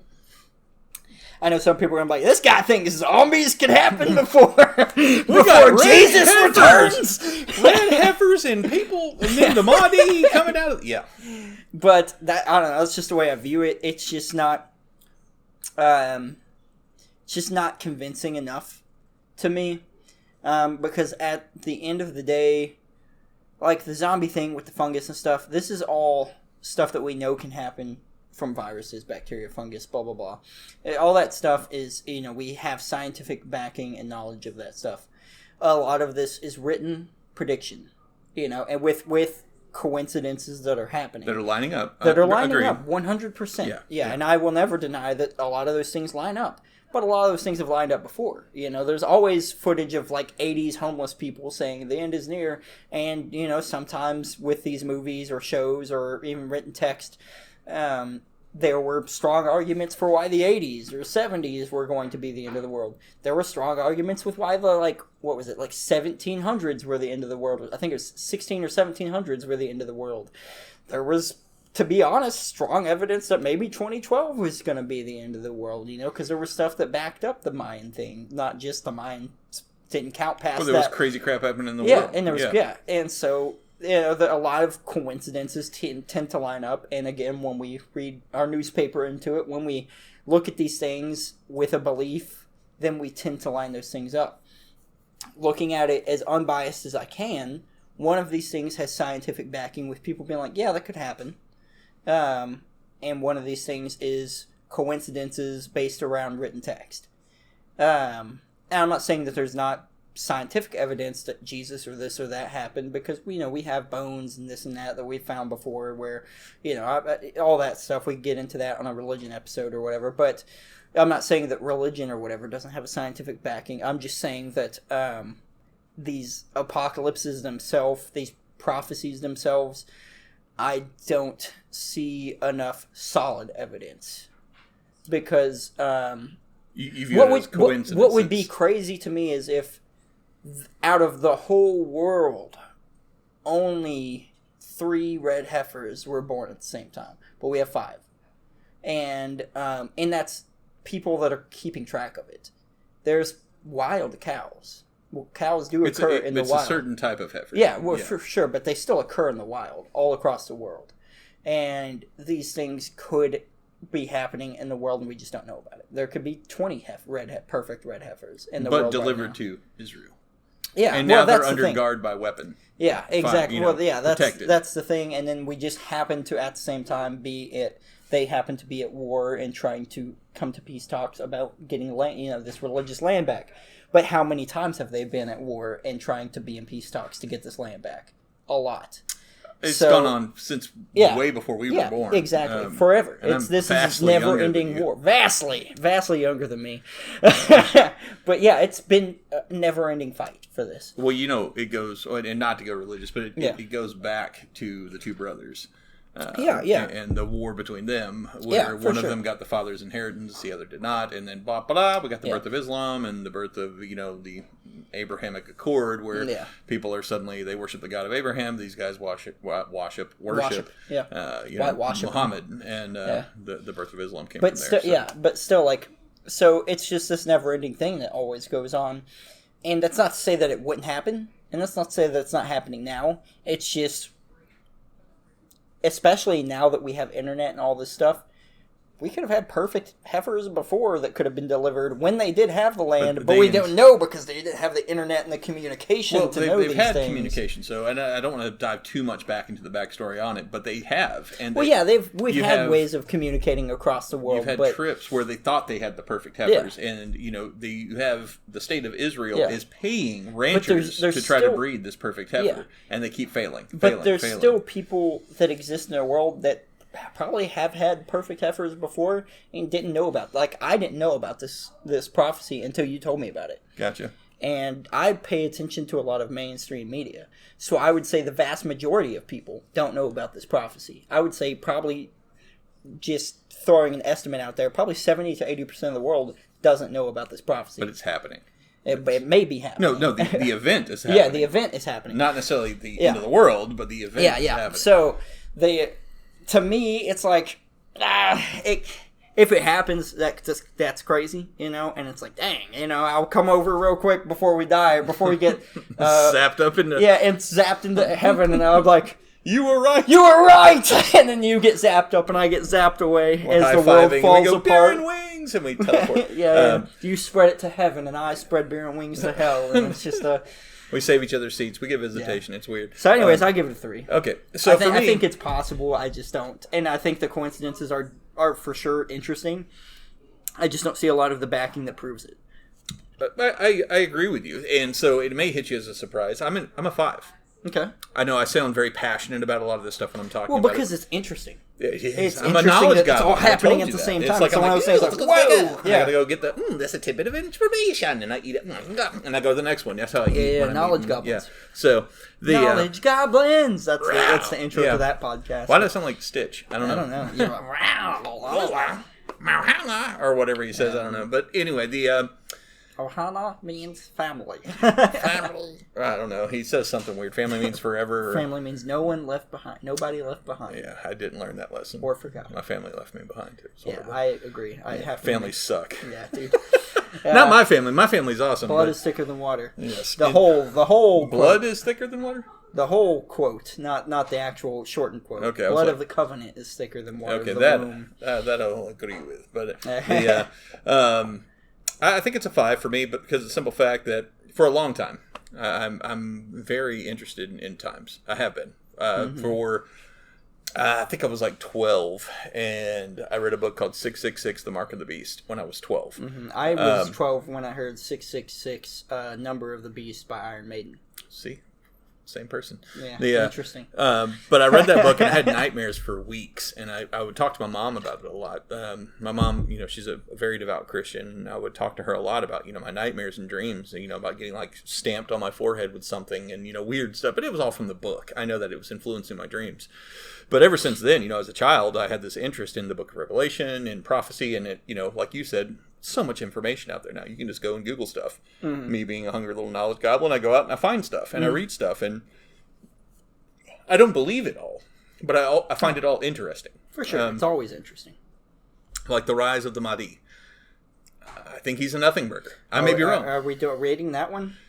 Because I'm going to give that one a 1. I'll give nothing a 0 because it could happen. I'm going to give him a 2 or a 3 for the simple fact that he is gaining a following. Oh, okay. Well, that's a cult. Any cult. It's a cult. He's gaining a following in the fact, but I do not think, like I said earlier on the podcast, I do not believe that he is putting air quotes Mahdi. That you can't see, the Mahdi, the Antichrist referenced by the Islamic faith. I don't believe he is. I think he's like, hey, that's a cool catchphrase, and I'm a swaggy Middle Eastern guy.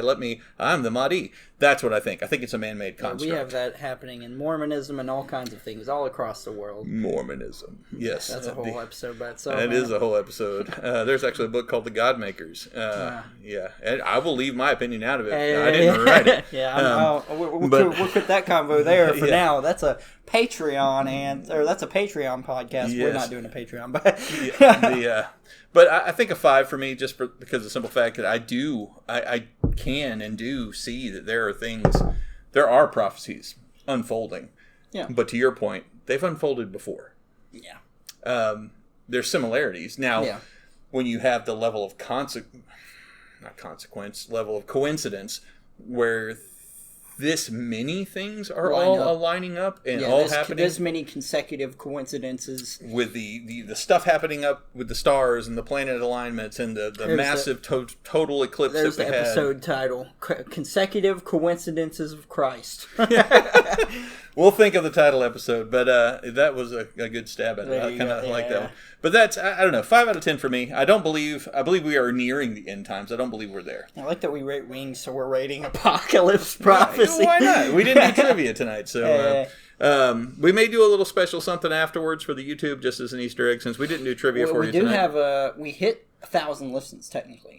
Yeah. So there's a goal that we had in mind for that we might hit. We might not hit it on an episode because I have thought about it and I was like, man, that constant in the background might be annoying to some people. So we may do a specialty thing. So for something for YouTube. But yeah, do you want to tell them about that? Or? Yeah. So I will leave the artist right now. We will leave them unnamed. Nameless. Yeah. But we do have a amazing tattoo artist that once we hit 1,000 views or listens, we put it out there as our challenge. If it goes that far, we were going to get the Beer and Wings logo tattooed on us. Here we are, episode 4. And we are vastly beyond 1,000 listens. Thanks to you guys, we're getting tattoos. So yeah, there's the Easter egg for you. We'll be, I think we're going forearms. Forearm, yeah. I think forearms is what we're doing. And some of it will be a little minimalist. Yeah. Probably some cool shading. Yeah. Yeah, it'll look cool. I know the artist very well. She's awesome. Love her to death. She's great. And she's volunteered to do these for us. She's a big fan of the show. So, but has been in the Peanut Gallery a couple times. Yeah, she actually has, but we will not name her. We just actually identified her gender at this point. Yeah, but trying to keep her a little bit more anonymous. It's 50%, 52% of the population. So. Yeah, the likelihood of it being female was there, but anyway, that's coming up. That'll be probably on YouTube and Facebook. I don't think we're going to do it on the Spotify just because the constant to your point. Yeah, would be a little. If you guys in the comments on Spotify are like, yeah, I'd be down with that. I like the sound of tattoo guns or this or that. Then maybe we can upload it as like a bonus episode on Spotify. Yeah, something like that. Though we won't take the analytics of that into context because that might be for a special subsect of tattoo ASMR folks. But I love the sound of a tattoo gun. Yeah, but that's I don't know. I feel like we could. We hit that, man. Like, yeah. We're handshaking right now. We're handshaking. We're shaking hands. We hit that, dude. We did, and it was with help, but still. I already told you from the beginning of this thing when we started looking at analytics early. We are doing crazy numbers for a podcast with 2 relatively unknown dudes. Yeah. I mean, besides our smaller gaming circles. Yeah, relatively unknown on the grand scale. Yeah. And, if we were celebrities, yeah, it makes sense if we hit 1,000 listens or 1,000 views or this or that anywhere. Right. But we are relatively unknown, and it's already, you guys, it's thanks to you guys, but 100%. Thank you. We're doing crazy things already, and 4 episodes in, so it's just, it was something that I was like, yeah, maybe episode 50, we'll get those tattoos, if it goes that long, if we are confident enough that long, but then it's like, yeah, episode 4, here we are, and we're already getting paid sponsors, already, hitting insane numbers, and that's thanks to you guys. Sharing is caring. Yes. Slapping is not napping. Slapping is not napping. But that's a reference to the TikTok. If you watch our live streams, yeah. But where can they find you, man? Because we didn't shout it out earlier. We didn't shout it out. So I am going to be joining the Twitch community soon. I've decided to make the jump. I'm going to still be on TikTok. I'm not going anywhere. TikTok, you guys have been amazing. It is unstoppable for you on TikTok. 20-something K last night on an unannounced stream.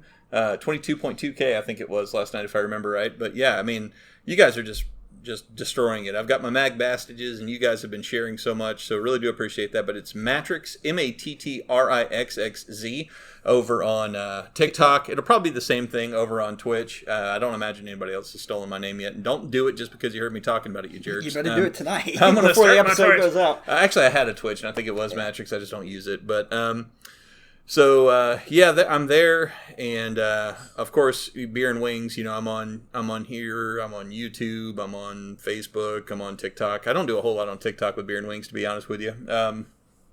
I just try to help follow other people that are starting out. So there's a lot of names around it. But there's not the one. You better hurry up, dude.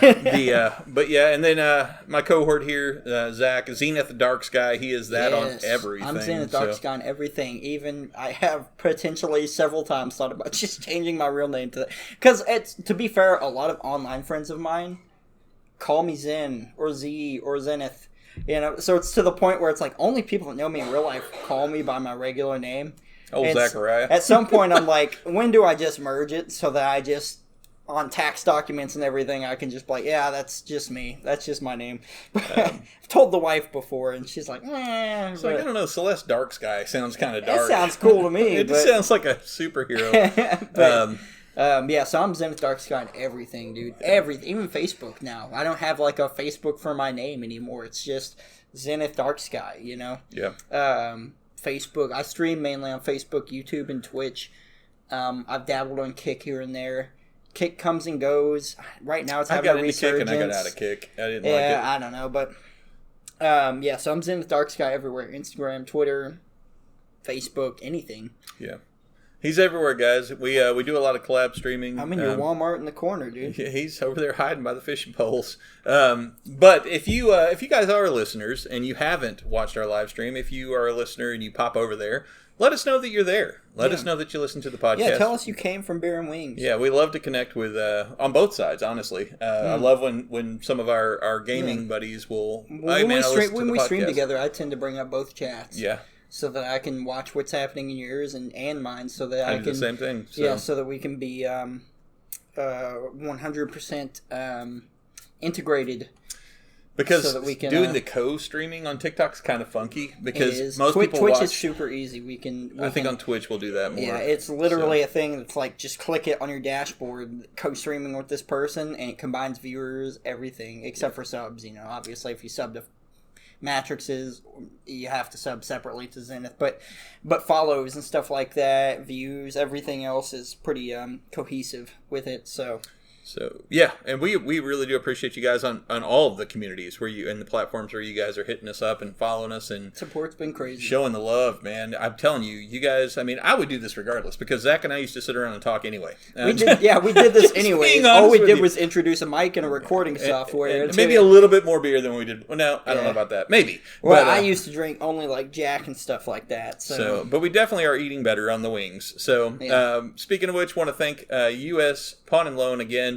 Guys, don't forget, if you're only picking up part of the episode, they are running for the next 2 weeks 10% off a single firearm purchase. They're having trouble pushing that on Facebook because, Facebook and guns. But here on Spotify, we're not selling guns. We're just telling you where you can go to save 10% on one where they're already aggressively priced. So yes, competitive pricing all around. Very much so.